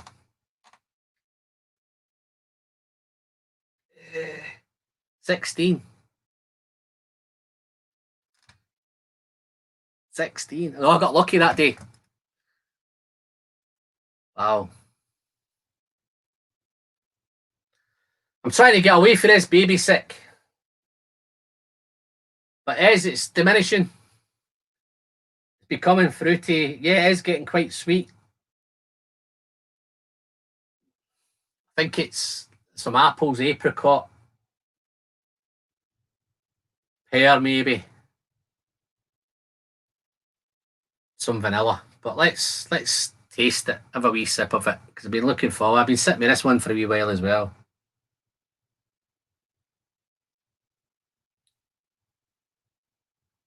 I recently scored a bottle of batch 4, but I haven't opened it yet. Oh, molasses, save it for my next level. Get it opened and I'll do another live stream maybe in a couple of weeks. I might do a Glen Allachie one next. That might be a little, what's the word I'm looking for? I might do no, I've just spotted what Gerhard's saying here. No, that ain't happening. The Callan live stream. No. I've taken them away, mate. They're in the safe, they're in the vault. They've gone. I just saw an advert today, guys. I can't remember which shop it was. They had the Macallan Batch 6, the latest one. Right, it's only been out, I don't know, what, a couple of months. £349 they wanted for it. How mad's that? Yeah, what do you think, guys? Next live stream, is that going to be a Glen Allachie one? Who's into Glen Allachie? That may be an idea. Do a Glen Allachie one, then I might do where can we go next? Glendronach. Aaron. Can do loads, can't we? Springbank 10 is nice, Chris. Got a couple of the old ones.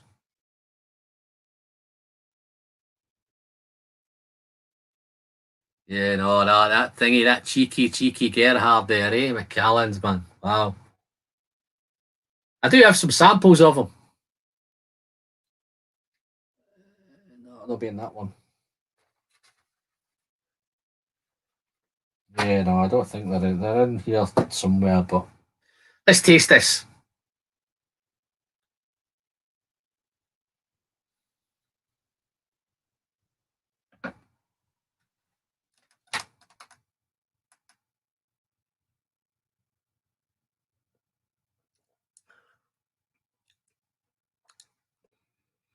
Wow.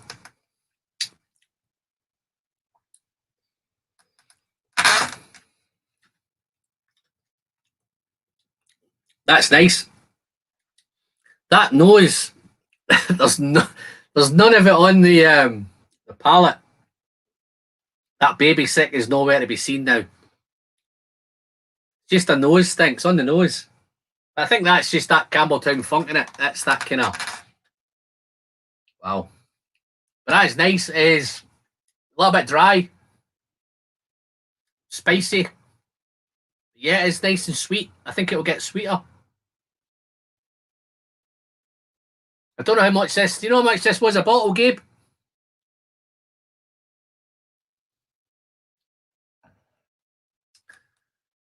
Manga, thank you very much for dropping in, my friend. I don't know how long I'm going to be on, but if you want to catch me up on the replay, feel free to go back and catch up the replay, guys.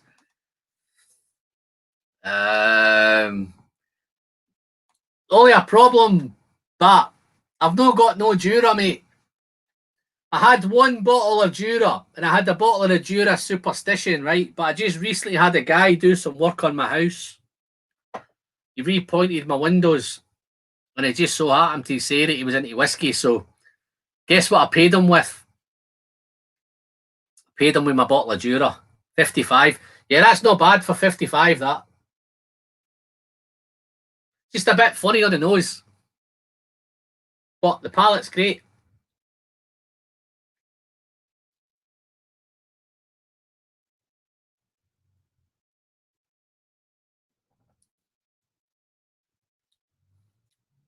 Wow. Yeah, it's nice. It's not as spicy on that second sip. Still a little bit sweeter. Okay, where are we going to go next? Where did I say I was going next? What should I do, guys? We'll do a bit of Hazelburn, bit of long row. I've got a long row here. I did do an 18 on my last live stream. I had a long row 18. I think Justin might have sent me that. That was lovely, but it's gone. I've got another one here, long row NAS, official bottling. The 2020 bottling, 46%. That's from Tim. Yeah, I need to drop Tim the good news that he was a super chat winner. So fantastic. Tasty Jura, what you know, Alan didn't. Yeah, molasses.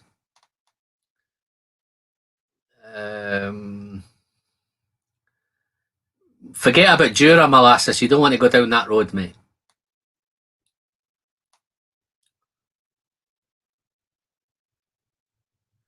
Whiskey friend, so he wasn't that much into whiskey.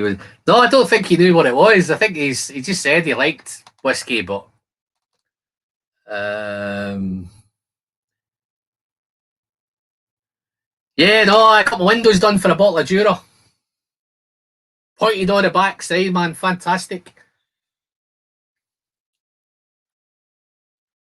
I think he wanted something like 70 quid to do it, and I managed to get him a date for a bottle of Superstition. Done a good job as well.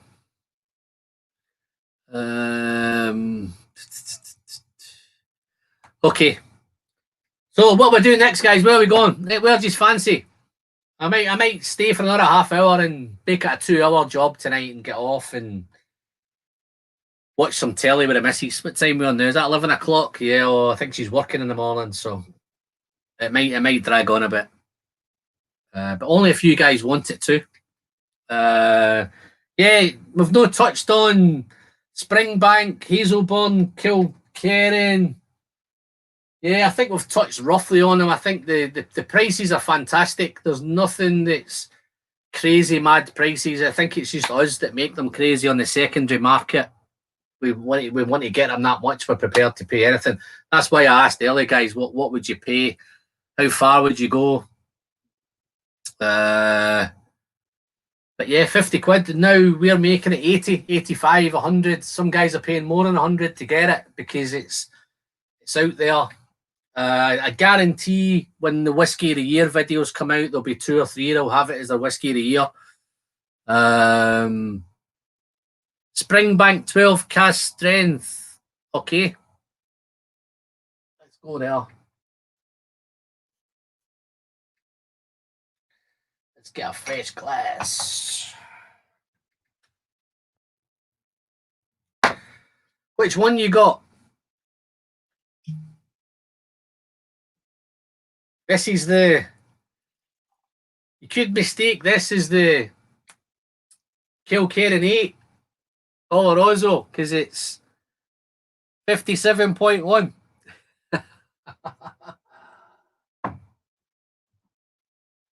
Yeah, but yeah, I think Springbank's great. They do everything the right way, guys. It's all done in-house. I think they spend a few months with Springbank, then they do maybe a month, 6-7 weeks at Kilkerran, clean everything out, head down to Hazelburn, do a bit of Hazelburn. Yeah, but it's just awesome setup. Everything's coming out is just awesome stuff at Kilkerran 12 cast strength as we speak. Yeah. No, this is the latest one. I've not got it open yet. That's the latest one. 56.1. So that's the same as your Glenallachie. I almost did a head-to-head with that Glenallachie, Mark, with Cavalan. I almost turned that video into a head-to-head against that one. This is 57.8. Cask strength, Cavalan, sherry cask. But this needs its own video, mate. It's awesome. When I got drinking it, I had a little sip of it. It was awesome. Okay, this bar, Chris, that'll be nice, mate. It's just not going to be the same, but we'll have a little Springbank dram. Don't forget, guys, you want any chance of winning any samples tonight, just hit that little super chat. Don't feel pressured. Cheeky. I have to make the list because I've found now I don't need to make a list. I can go back later on and they're all sitting there waiting for me. Ben Riak 10. Wow. Yeah, no, Ben Riak's one of them. I don't think MD wants to talk about Campbeltown anymore, do they? They're all heading over to Speyside in the Highlands, aren't they? Yeah, I've got a few Ben Riaks. Ben Riak, 12-year-old. PX Sherry. Wow, 56%. Ben Riak, 12 cast strength. That came for Bart, I think. 56, but that might be the same one, that.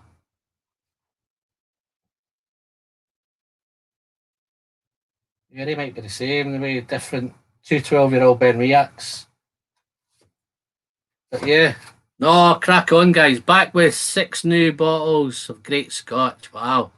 What are them 6 bottles there then, Tim?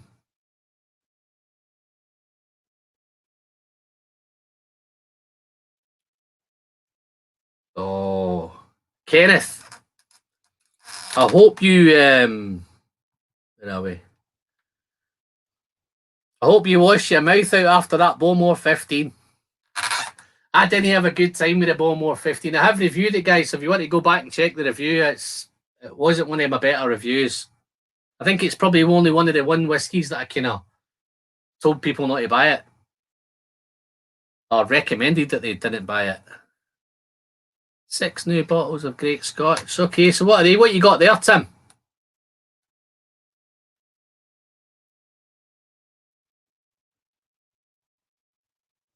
Yeah, see, that's the thing, Chris. This is what I was saying earlier. When people say you bought some of them bottles that you've not opened yet and when you crack them open, see, sometimes I'm scared when I crack them open if they're that nice, then they tend not to. A wee bit different from me is that I won't drink that much, but I do a lot of sharing. So if something's really, really nice, then I'll tell people all about it and share it and let people know, and it tends to go much, much quicker. Finally got my Springbank Society membership sorted after many emails. Well done, mate. Did you get a hold of Lauren and she sorted it for you? Yeah, you'll get that pretty soon. Should get. Oh, I can't find it.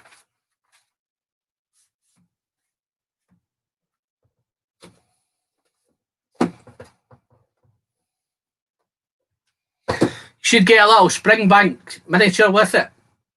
Some guy at the Cadenhead shops told one of the lads keep a hold of them because they'll become mega collectible, but not sure. I've still got mine, but I've not opened it. Yeah, this is the one here, Chris. This is what I was saying earlier. Once you get a really, really cool bottle, man, you just want to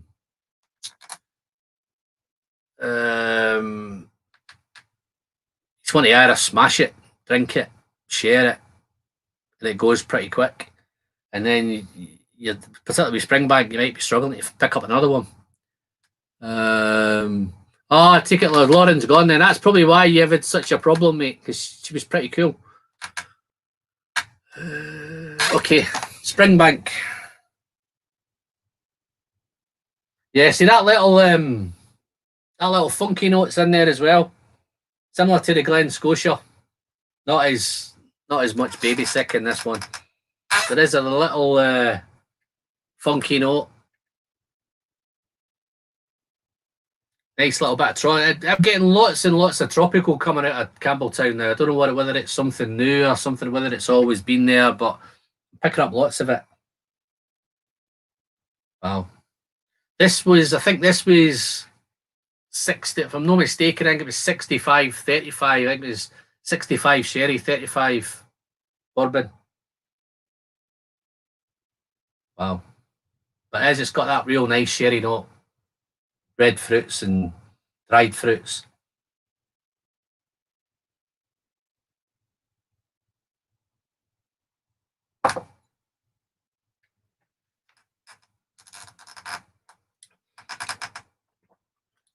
Oh, wow. Oh, look, Mr. Eds. Yeah, look. I think Mr. Eds put it a wee bit better than I did. I got that funky puke as well from Glen Scotia 11 double cast. Great whiskey with time, though. Yeah.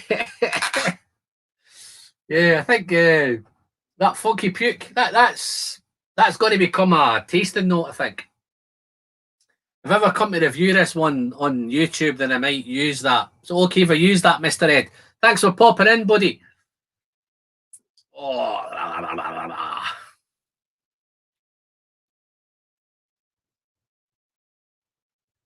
Wow, look at that, man. This is what I'm saying. There's too much whiskey, guys. If listen, we all must either be single or we've got really, really fantastic women.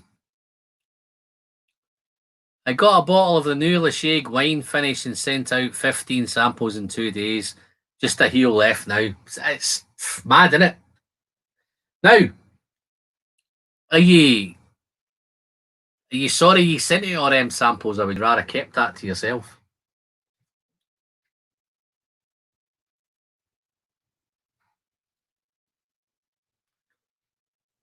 Oh, here we go. Here's Tim's. I wonder if this is this one. Glen Scotia 11 Special Edition Sherry Independent Highland Park 5 Reacher Cask. Signatory Glenlivet 13 Sherry Cask, New Aaron 18 and Bothy. Kilholman. Wow, some nice bottles there, Tim. That, just out of curiosity, Tim, is that Glen Scotia 11 Sherry you've got? Is that 54.1 ABV? Because I think we might have drunk some of it. And it's got a real nice aroma of what's the word? Puke. Did we say it was going to be? Funky puke. I think they opened for James Brown back in the late 1970s. Nice one, Eric. Eric, have you ever had much of that funky puke on your nose? You came across much of it? I have a couple of times. I've ordered another bottle.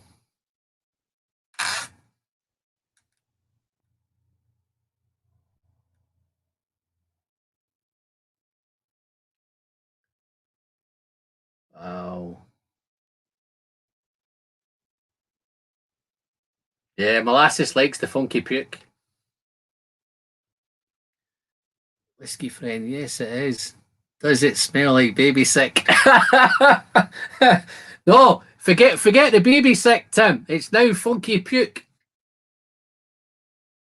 But it tastes much better than it noses.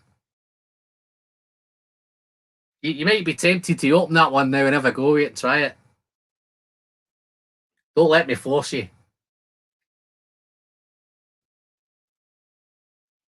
Oh. I thought that funky puke's gone, but I've poured another dram since then. So yeah, let me see if I can get another wee whiff of that funky puke. Yeah, that is nice. Does it smell like baby sick?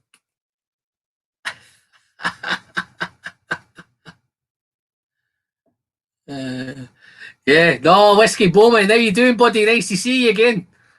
What a time to join, just in time for funky puke. Yeah, no, that's I might rename the when I put this out on YouTube, I might rename the title of it to the Campbeltown Funky Puke. Yeah, no, but it is. It's much better, Tim. It's much better on the palate than it is on the nose.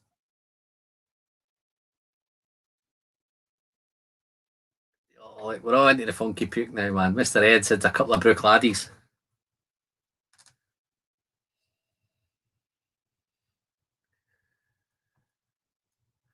Mike, I thought you were a hard man. I thought you were a tough guy, man. It's only a wee bit of funky puke, man.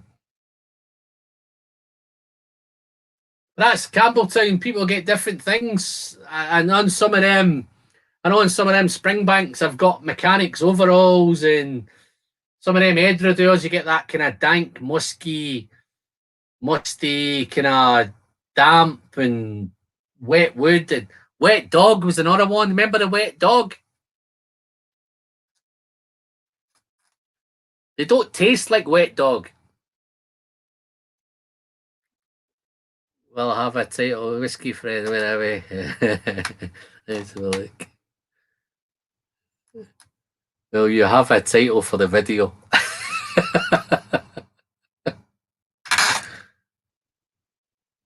Wow.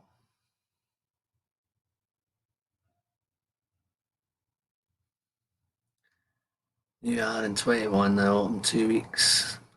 Whistling bourbon casket seems the new 18 looks to be a dark sherry bottom.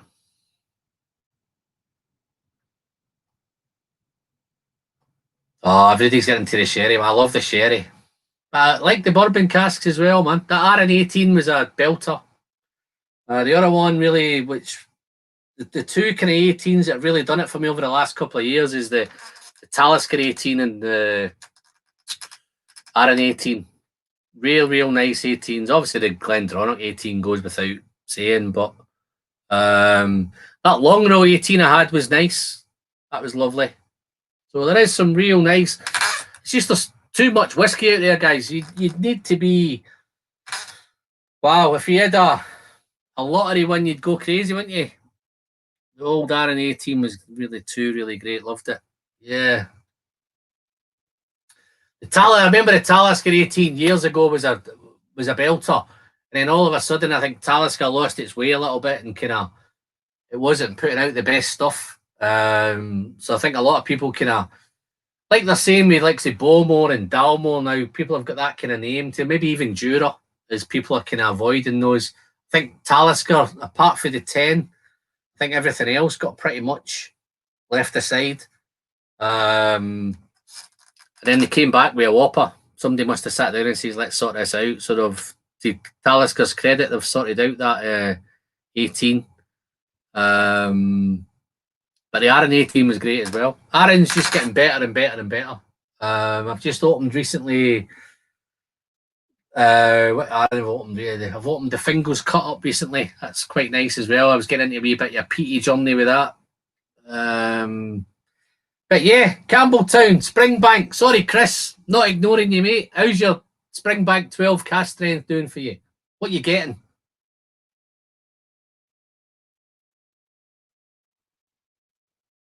Wow, this is just.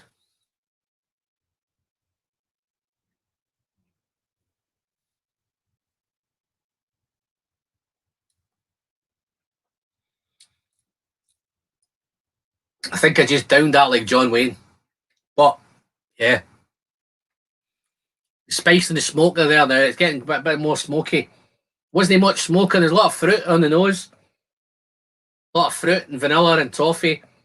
But on the palate, the fruit's there, the apples are there, but the smoke becomes a wee bit more prominent towards once you're getting right into the development. Wow.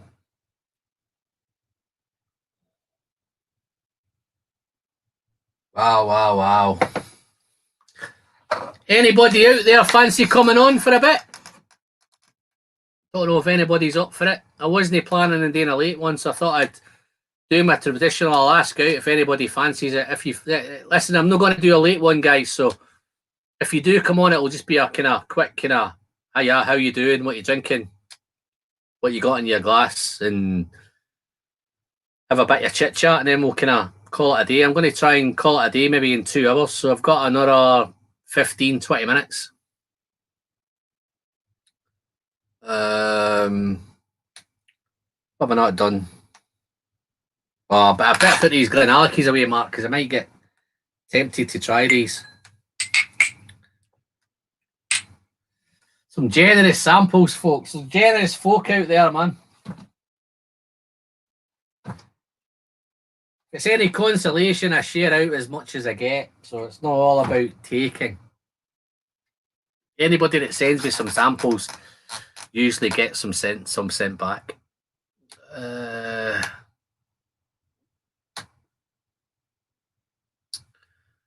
you tried the? Funnily enough, no worries, Eric. You probably couldn't come on for 15 minutes anyway, mate. You would want to be on for about an hour or something, or and just fill a gap until you had some lunch or some turkey or whatever. But yeah, no, maybe next time, fella. I might in the new year, Eric. I might arrange something proper. Let's do something together. Maybe do a wee live stream. Find a common topic that we want to talk about. Here we go. Stewie, baby. Might be able to help you with that one, Stewie. Let's have a look.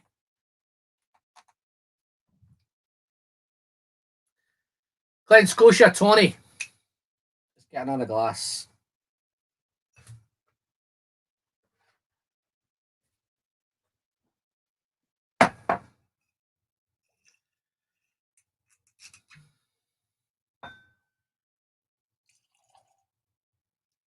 That's the pinkest thing I've ever seen.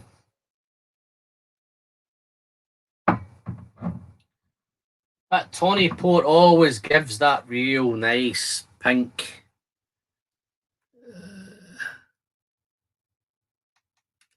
What's this one?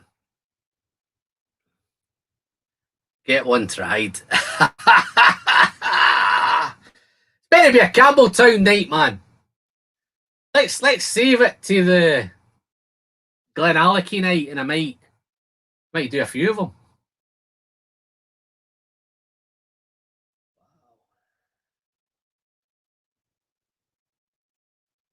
Yeah, Mr. Ed wants me to do a Glenallachie as well.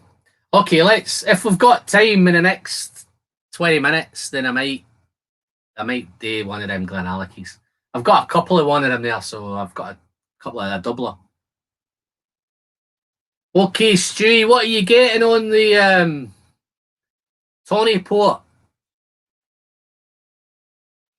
Yeah, this was a bottle as well, which was I think the thing with the Glen Scotia is I think they're a wee bit easier to get. I don't know whether they just produce more of it, they do more numbers, they do bigger numbers. But I think I could probably go out tomorrow and still pick up another festival bottle with a Tawny Port. I think that's the difference on Campbeltown is that it's the Springbank end, the Springbank, the Long Rose, the Kilkerrans. I think it's just small quantities.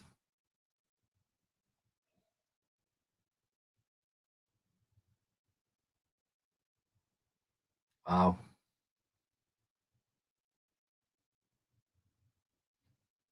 Who was on the... where are you, Stewie? What are you getting on that Tawny Port? Oh, here we go, man. Like,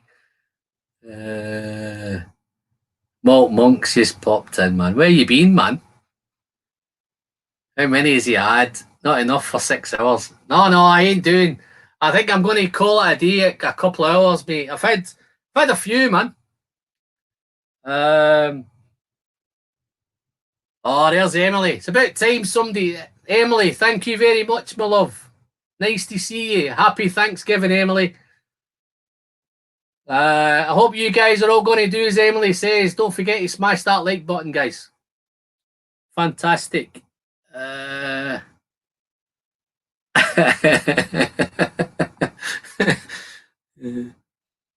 trying not to be John Wayne.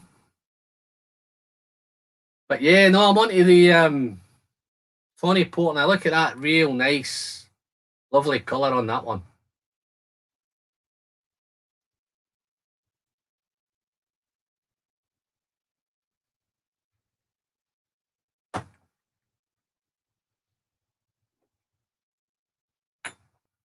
Wow.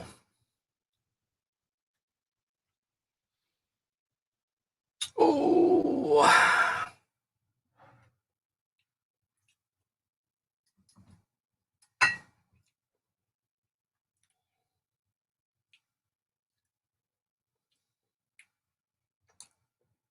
Little bit of smoke. Still fruity. This was great value again, guys. I think when I remember I bought this was 70, 80 pounds, I think. I think again with this you can still pick these up. I think with Glen Scotia, I think they're pretty much the three Campbeltown distilleries. I think they're the easiest ones to get a hold of. I don't know how they are over in the States, Emily. I think Draminator's still there. I think a few of you guys. Yeah, where are we going? Let's see what he's got. Mile Peak, Condensates that smell too prickly. No, you tend to find the noses are quite nice. That's not the right one. That's the wrong one. That. I think that's that. That's that funky. Yeah, Justin, you've just missed the funky puke, mate.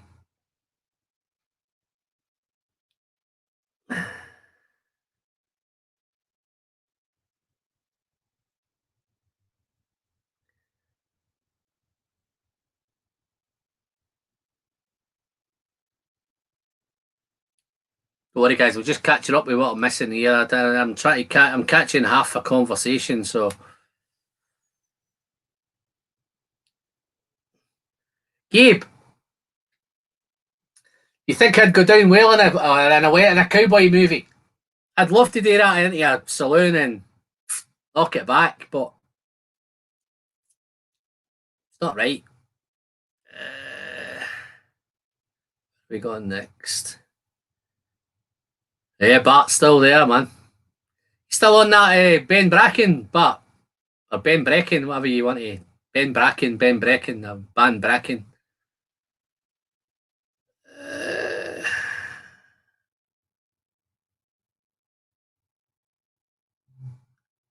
Yeah. Which one's that, Justin?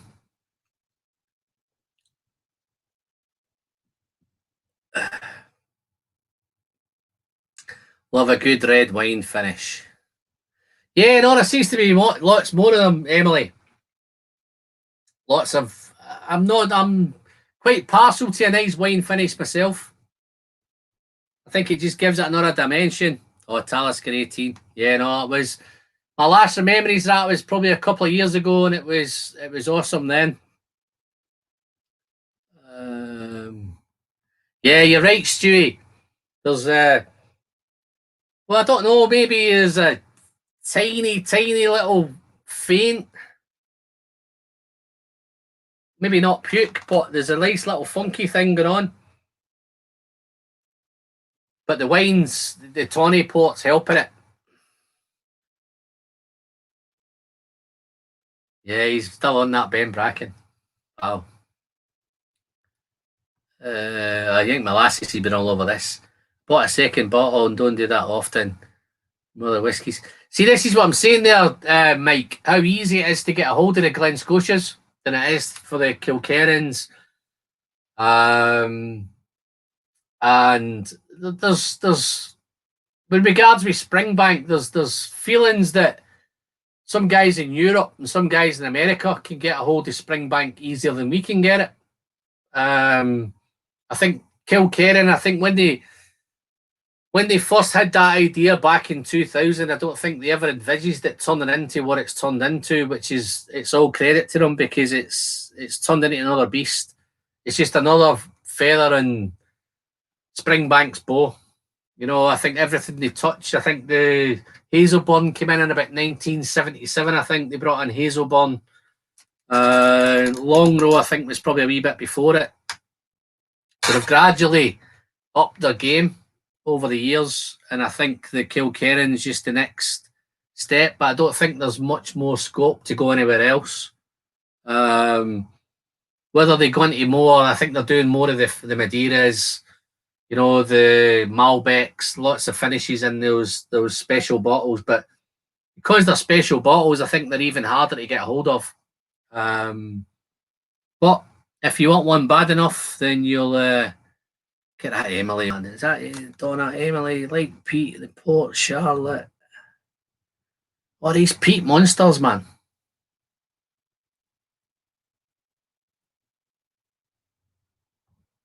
What's Donna saying?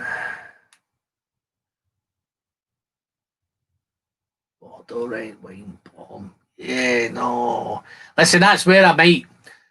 This is where I see 2021 for a whiskey friend. I'm going to maybe look at doing some peated. I know I've tackled it a little bit this year, but it's more kind of more peated whiskies. I maybe try and tackle some of the sherry peats and the wine finish peats and the peat with something else in there just to make it a wee bit more palatable for me.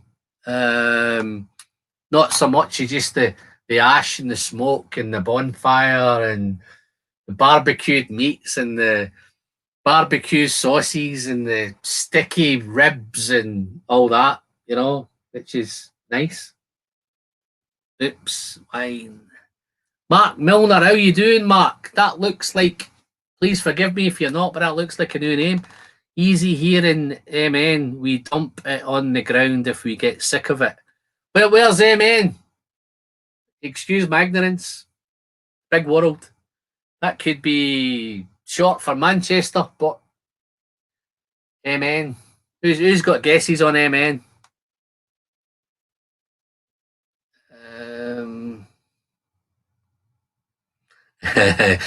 You can't let go of this funky pook, Mike, can you?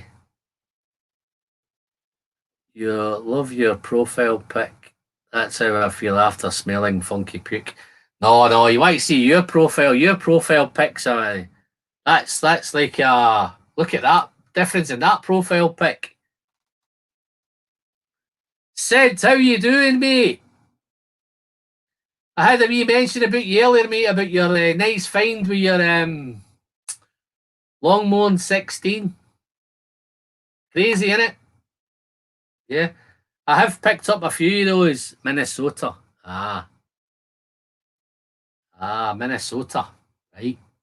Oh, they're all piling in with the Minnesota, aren't they? Yeah. No, yeah, that's a cracking find, that Sid. I've picked up a few of them over the years. I think I did have a bid on that bottle of yours, but I had 8 or 9 bids on. Something I had to give, so I got a chance to the Garrison Brothers Balmaria. I had a sample of that last year and I loved it, and I got a chance to get that one, so I paid a wee bit more for that, I think. And I managed to pick up Anok Knock Do 21. That maybe sit in the collection for a wee while now. And when we get a chance, maybe open that on a special occasion, maybe a 3,000 subscriber, night, maybe. Just a quick one on the channel, guys. Loving the way it's going. We're heading up for 2,600 subscribers now. I'm absolutely amazed that I've managed to get that far. Big thanks to all of you guys that subscribed. If there's a few names in there, so I'm not sure if a few of you haven't subscribed, but if you haven't, get clicking, hit that button down there. Sorry, wee wise guy here. Love the lore for Pete and Sherry. Yeah, I think I did do I did a review of that last year. Nice. I think that was one of the first peated ones that I'd done. Port Charlotte is on my fine list. Yeah, so many places to go, and I'm finding over the last couple of years that I'm kind of settling on somewhere for a bit, like maybe 2018, 2019. I was buying lots of whiskey, but I was buying lots of kind of Glen Scotia. Probably 50% of the whiskey was Glen Scotia. The rest was scattered around. Anything that I thought there was kind of value in or something that would be worthwhile for the channel, I'd pick them up. 2019, it became all about Kilkerran, Glenallachie. The Glenallachie, the 12, the 15. I've picked up most of those bottles. I've picked up the rye, the 8-year-old rye, the Koval rye. There's a 9-year-old rye wood finish. I've picked all of them up. I've got a couple I've not even opened yet. I've got I think there's a 10-year-old port or 11-year-old port. But it's just amazing that Glenallachie's doing that. And again, there's another night coming with Glenallachie. I know you lost that saying start opening Glenallachie. I'm pleased you didn't bid higher. I watched the 2 Anox 21s myself. Yeah, no, I managed to get one. I think I got the cheaper one of the 2 of them. Oh, look here. Yeah. I don't think I'll be in a rush to smash that one, mate. Bottle, share that, Glenallen. No, you didn't pay 2K for it. No, I didn't. Not far off, but I never paid the 2K for it.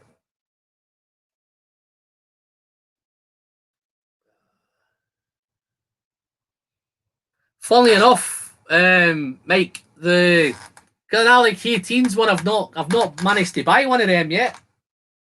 I'm sure that'll get rectified soon, but I've not got that far into 18s. I have a thing about 18s.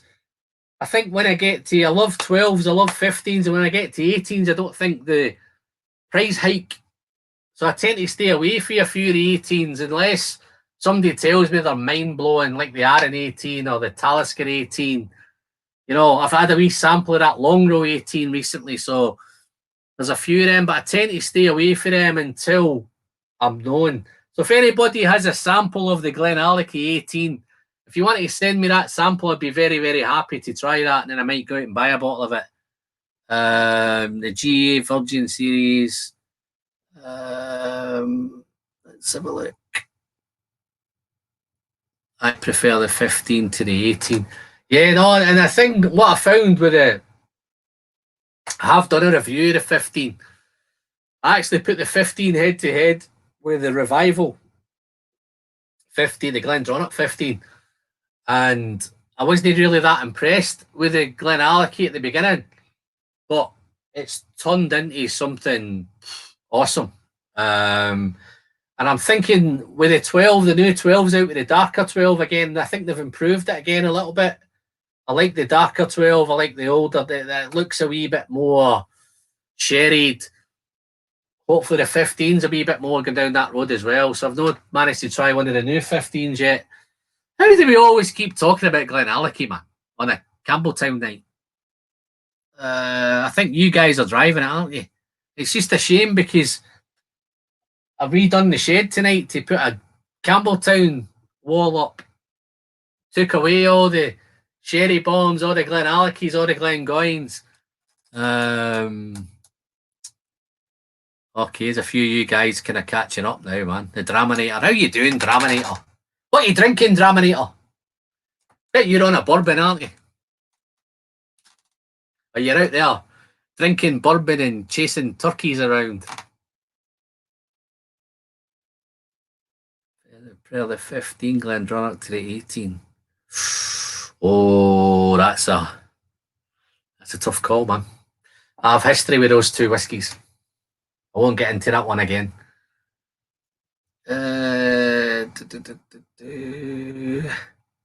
Yeah, if you'd managed to pop in earlier, just in, you know, and instead of lying in bed and having a dry, I did review I've done a review. I've still to edit it.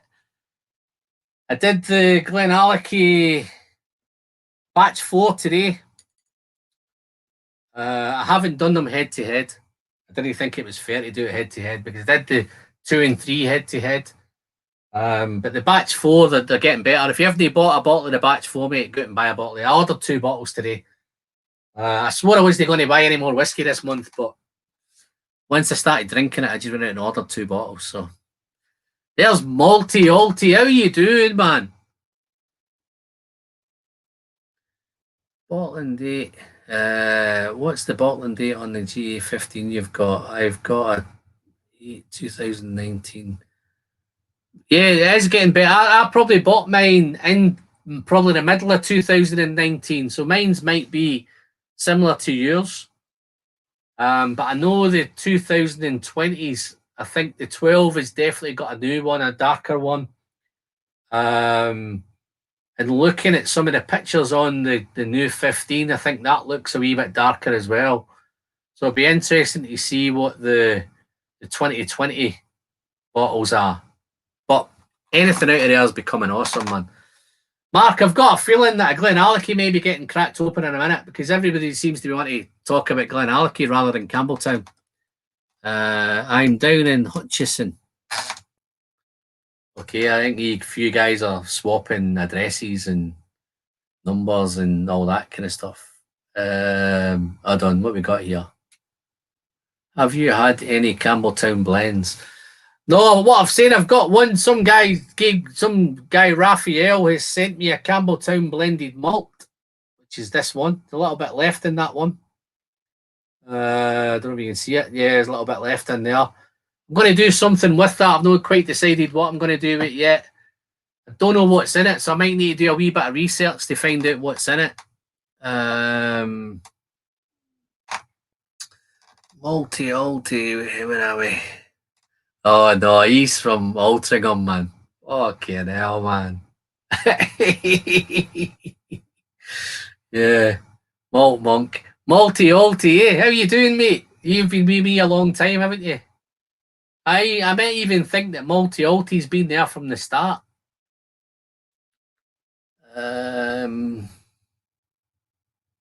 Doing fantastic. Thanksgiving is tomorrow. Bottling day is on the side of the bottle from Minnesota Malt Monk. Yeah, he's nowhere near you, Justin. I think he's across the pond, man. Just go with the flow, pal. Yeah, no, I'm just trying to go with the flow. I did say I was going to finish in 2 hours, but that's come and gone now.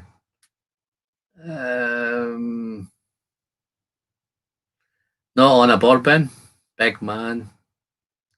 Big fellow. I'm working on some Port Charlotte. Ah, okay, another peathead.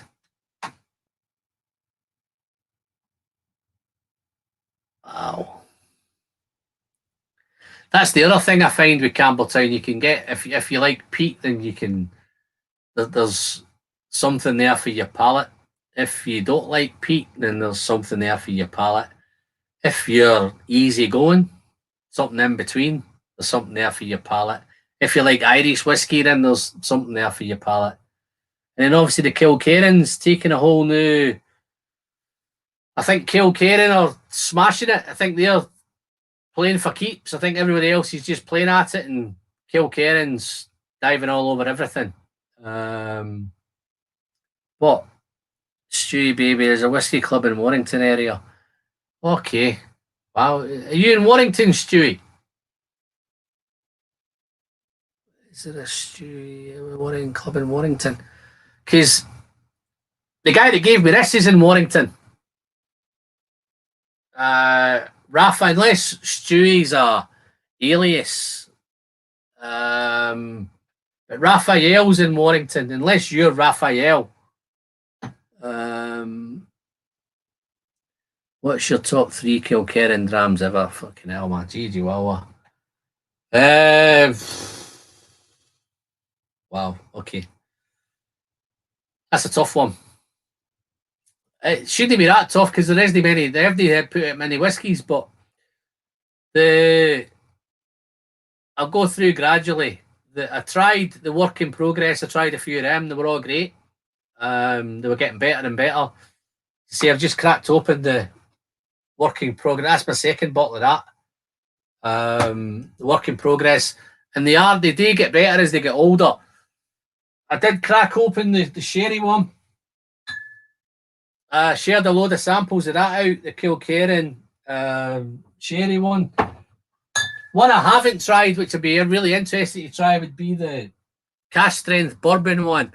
And no, I'm not going to open it tonight, Justin. So that's the only one of the whole series is at cask strength. So that's 54.1 cask strength. So I've tried a few of the work in progresses. They were all getting better and better. I loved that sherry, the green sherry one. Loved that because that was the oldest. And that really gave you a real idea where I'm going to go. But they've always had this toss up between bourbon and sherry. There's always been a sherry one and a bourbon one. And even to this day, they still go down that sherry road and that bourbon road. The cask strength 8 came out. Loved it. Smashed it regularly. I did think I was John Wayne after when I opened that bottle. And that was predominantly all bourbon.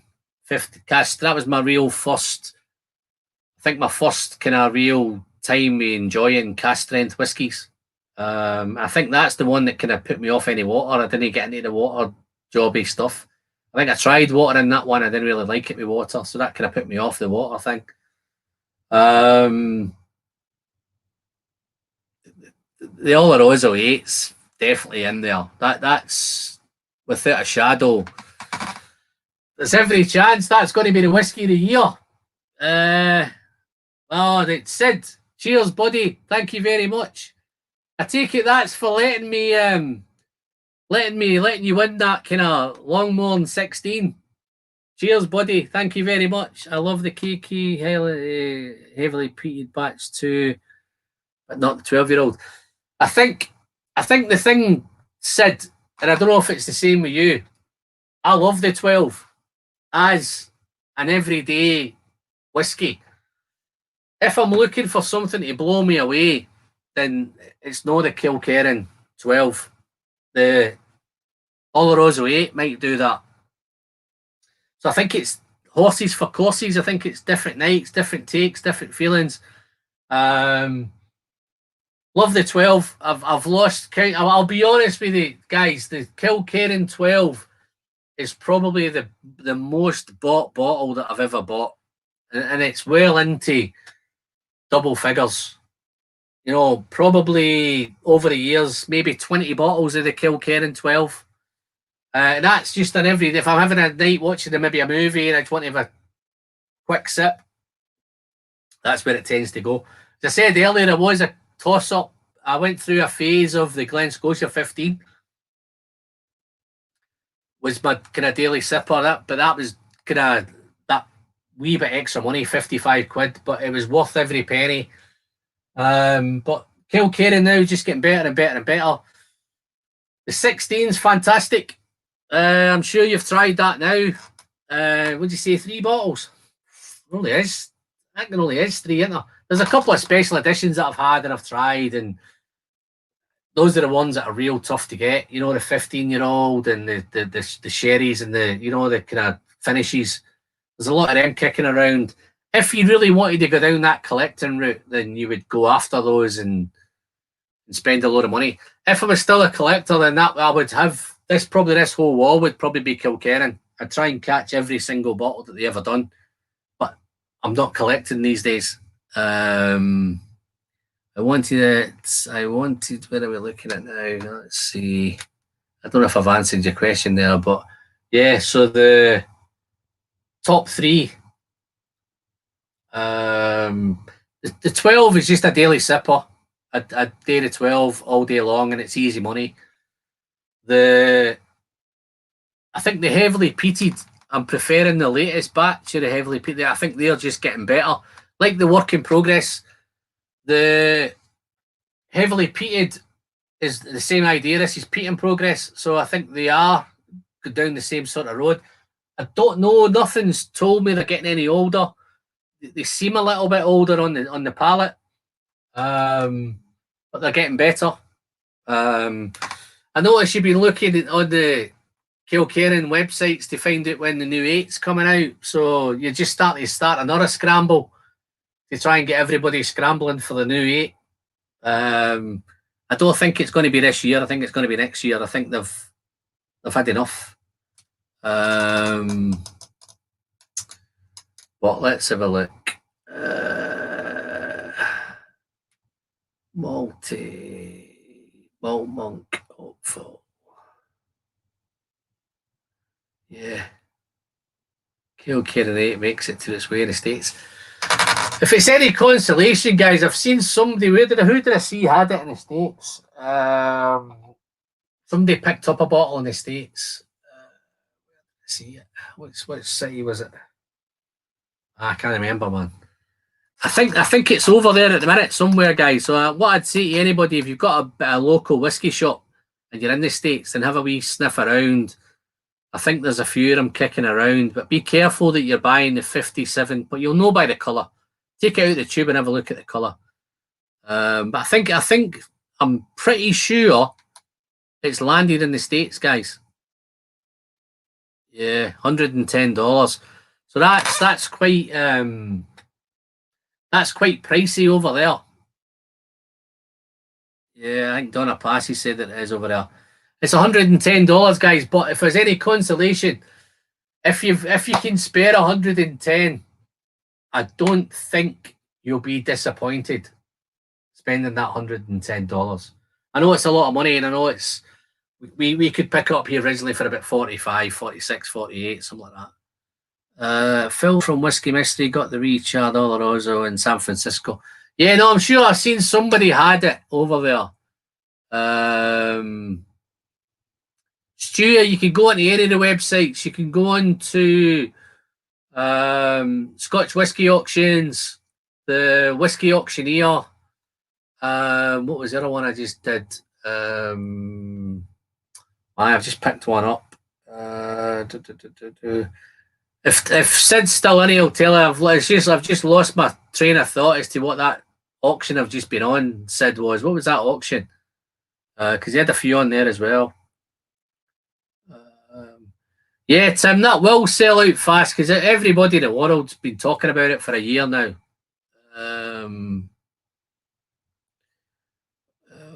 We've got the Kilkerran 8 bourbon, loads of it, but I have yet to see the Dark Glorious. Listen, Malty, if you've that bourbon one is really, really nice. If you like bourbon whiskies, bourbon casks, then you'll love that one as well.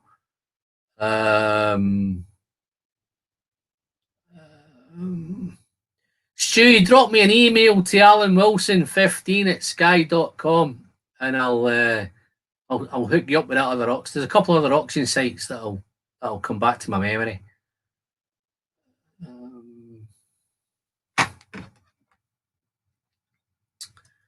Phil and Deepa got one. Phil said one of the videos that they preferred the bourbon cask. Yeah, no, I think that will happen if you prefer bourbon casks to sherry casks, then you will like the bourbon cask. There's no point saying you love bourbon cask whiskies and then you're going to dive all over the sherry cask. If you're a sherry lover, then I don't know anybody who's not like that.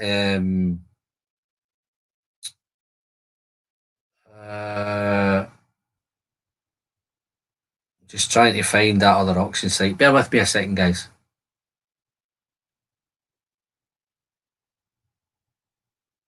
It's just bugging me in my mind. What was I pouring? Did I pour the 16? Did I pour? Yeah, I think I poured the 16. Still on that, Chris? How's that Kilkerran 16 doing for you?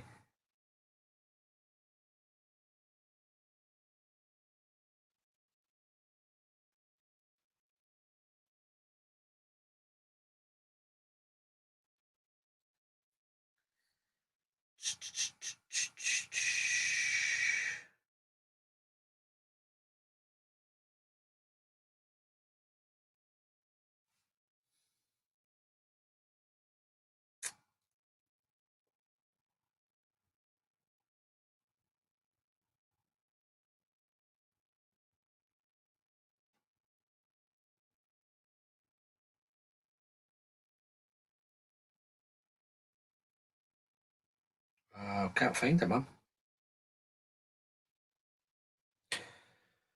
Drop me an email, mate, and I'll hook you up. Okay. Alan Wilson 15@sky.com.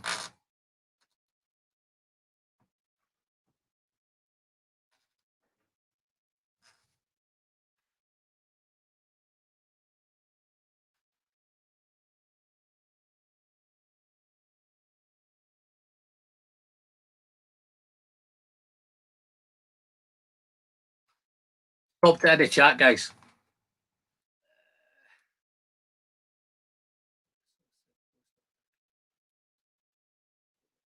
Yeah, no, I'll catch it.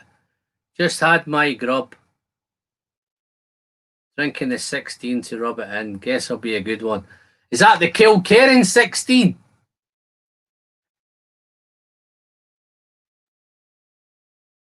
That might be this one.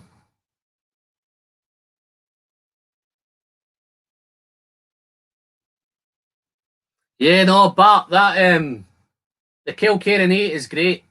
Cask strength, bourbon. I might have a wee sample here if you want one, mate. So I was going to drink that, but I have another one nearby. So yeah, well, she's been having his grub. Drinking the 16 to rub it in. So I take it you managed to pick up a bottle, Welsh.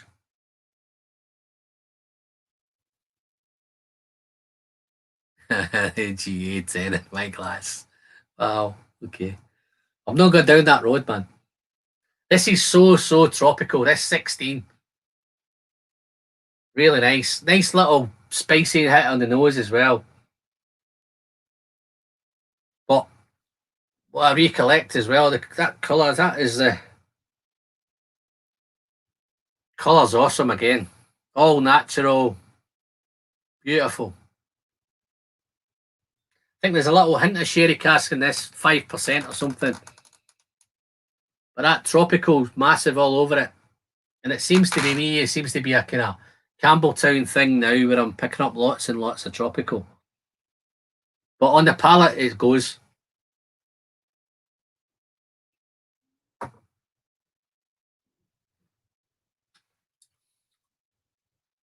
It's much more smoky on the palate. Wow. Spicy. Just great. It's just that typical Kilkerran character. Yeah, it's a little bit older. It's a little bit more complex. A little bit more going on. It's just, the whiskey's just progressing as whiskey should. I'm lucky enough to have tried all the way through from the beginning with Kilkerran, and it's not often that you can say that you can get a chance to try something from the very beginning. People might be saying this now with some of the new distilleries like Bimber, but I've got a chance to try it from the beginning. Some new make. Didn't have those chances back in the day to try new make and stuff like that. So now you've got new make, you can get Bimber's first bottles that release. Lots and lots of new distilleries. So that's I think Kilkerran's kind of blasted the trail. It's gave a lot of people the encouragement to do it. And I think Springbank's got to be, or Glengale's got to be kind of doff your cap to them. Don't know if I mentioned earlier, guys, I've got the cap on. We're in lockdown. Got a bad hair day. So the easiest thing to do would be bang a cap on. But I think that's me going to call it a day, guys, unless I take it nobody wants to come on and have a quick chat and have a partner or whatever. So yeah, I think I'll do a nice reasonable kind of 2 hours. I'll probably try and get you 2.5 hours and call it a day then. So I might just finish this. Okay, here we go. Here's another one. So Long Row is one that is new to me. This is where all the wine finishes and all that are all coming in. I've got one Long Row here, which I've been purely just a sample I've been gifted. But I don't think it's got a wine finish. I think it's just a NAS batch 14. It's the 2020 batch number on it. That's the only Long Row. I did try the Long Row 18. Nice big full. That's right to the top. That nice one, Tim. Fantastic sample. I might just do this Long Row then while we're here. But the Long Row Red, I think there's just so many whiskies that you can't buy them all, can you? Okay. Don't worry, Stu. I'll come back to you on that, mate. It may be sometime tomorrow, mate. You don't want me to come back to you tonight, because I might just sit in the shed for a couple of hours tonight, talking to myself, down in it like John Wayne. But that, again, that is so lovely looking, beautiful colours, nothing unnatural.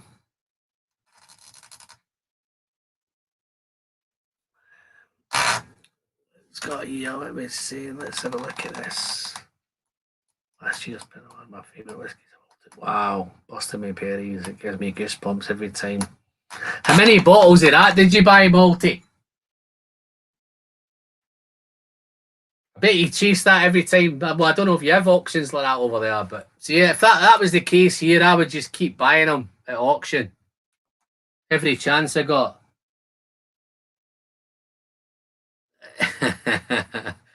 What are we saying? Oh, I'm trying to keep it sensible, man. Try my best.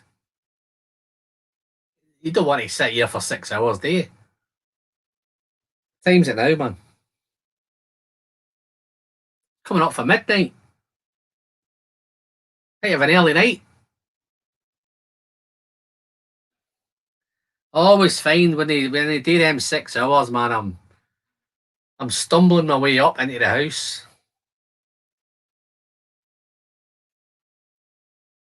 Oh, this is nice as well. Let's have a real fruity on the nose. I don't think this has got any sort of wine finish. It doesn't say anything. There's no lot of info on it, guys. It's a long row, NES, OB, batch 14, January 2020, 46%. So, never had a long row. Yeah, I've only had a couple. I had the long row 18, I think, on my last live. I think I did a live stream and I had the long row 18 on that. Really, really nice. But I think these are meant to be the peated stuff. There's not a lot of peat on the nose of this. But I think it's probably going to be like the Kilkerran. It's probably going to come alive on the palate with the peat. Never had a long row red, but recent online tasting they mentioned red was due to February. Yeah, I think that's another one of them. As soon as that long row red comes out, it's a fight. There's gold in the hills. Everybody's heading to try and get there. I've got 5 unopened. Look at this. Wow. Wow, it's the... Look at that, eh? He's a collector. I've been through 2. It's incredible how certain whiskies give such a visceral reaction. Yeah, but you see, it's made you go and buy 5 bottles, man. Are these the same 5 bottles, or are they 5 different long row reds? That'd be interesting. Let's have a look. Long row isn't very common around here. There is a long row 21, but it's a lot of money, man. I think we've just had one released here. I think the long row. I don't think it was as expensive as that, but that's a lot of money over there, Mike, for that. Gary's back. What did you have for lunch, Gary? No, already. Well, no long left, mate. We're going to wrap up pretty soon. I know I keep saying that but it'll happen at some point. What's your thoughts on the whiskey Hazel Bonds? Okay. I have opened the 13 and the 14, both beautiful sherry bombs, man. Probably not as sherry bombs as I thought they were going to be, but I did do the 13 and 14. I think I did a video head to head, so if you want to go back and watch that. I've just recently bought the new one, so I've got the new 13. What's the difference between them? The old 13, they bottled 12,000 bottles. This one is only 9. See, Springbank like a 9,000, 9,200, 9,900. I don't know if that's something to do with how they produce their stuff, but the new one has got 9,000. It's 50.3, but it's a wee bit higher than the original 13. The original 13 is 47.1. Beautiful stuff. I have picked up Hazelburn 11 as well, which is a cask strength. That was a society bottling. That is a bourbon cask one. So Hazelburns are all right. I can't see there's anything that I've had from Springbank, guys, or anything from Campbeltown that I've not enjoyed. I've loved them all, and that's purely why I picked this first title tonight. Would be the first live stream of picking them maybe on a region. It just made sense to do Campbeltown because I've had a lot of... Wow, this is nice as well. Let me have a quick sip.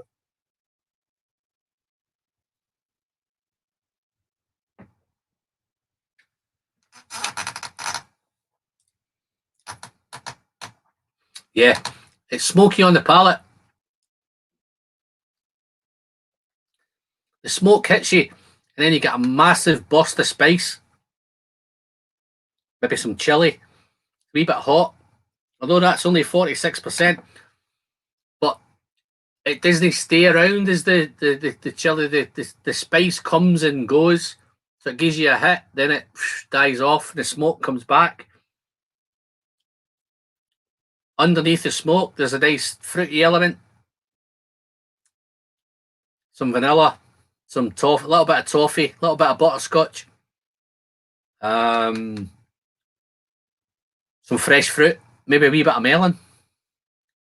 But the smoke's the wee bit more dominant towards the end. As it getting into the finish, it's a bit smoky. Smoke comes back. I think it's more distant bonfire smoke. I don't think it's ashy smoke. I think it's more that bonfire. But yeah, no, it's real nice. I think it's, listen guys, we've got lots of years. I'm finding now I'm spending maybe 6 to 8 months on whether it's a specific distillery or a specific region. There's always another one next year. It may take me down the Longrow Road. It may take me down the Hazelburn Road. I'm obviously going to continue on my Kilkerran Road, but Springbank, yeah, those are the ones. Guys, 2 hours, 31 minutes. I think I'm going to call it a night. So, to anybody, guys, anybody that's still watching on Facebook, I'm really sorry because I can't get to watch any comments on Facebook, but I'll pick them up when I come off and I'll go back and have a wee look on the Facebook. So anybody that, if you're on Facebook, guys, really, really sorry. I should have mentioned earlier. If you can go out and come back in on YouTube, then you can get involved in the comments. But I'll catch up with you guys on Facebook. But anybody that's watching it on the replay, then great. All you guys that's hung in all this time, I know a few guys have come in and come out and come back and gone. Some of you guys have been through pretty much all the way through. Big thanks to all of you. Hope you've all hit the like button. Anybody that's new, that's not subscribed, you know what to do. Hit that subscribe button. Just a friendly reminder from me today. It's completely free and it doesn't cost you anything. You're helping the channel on its way to the magical 3K. Oh, what do you think of that, guys? I should keep doing that on the videos, or should I just drop it on the videos? What do you think? Let me know in the comments. But yeah, no, I've had a good night. I've enjoyed Campbeltown. I don't know if I've got my message across what I originally thought I'd get across. I do think the next one will probably be a Glenallachie night.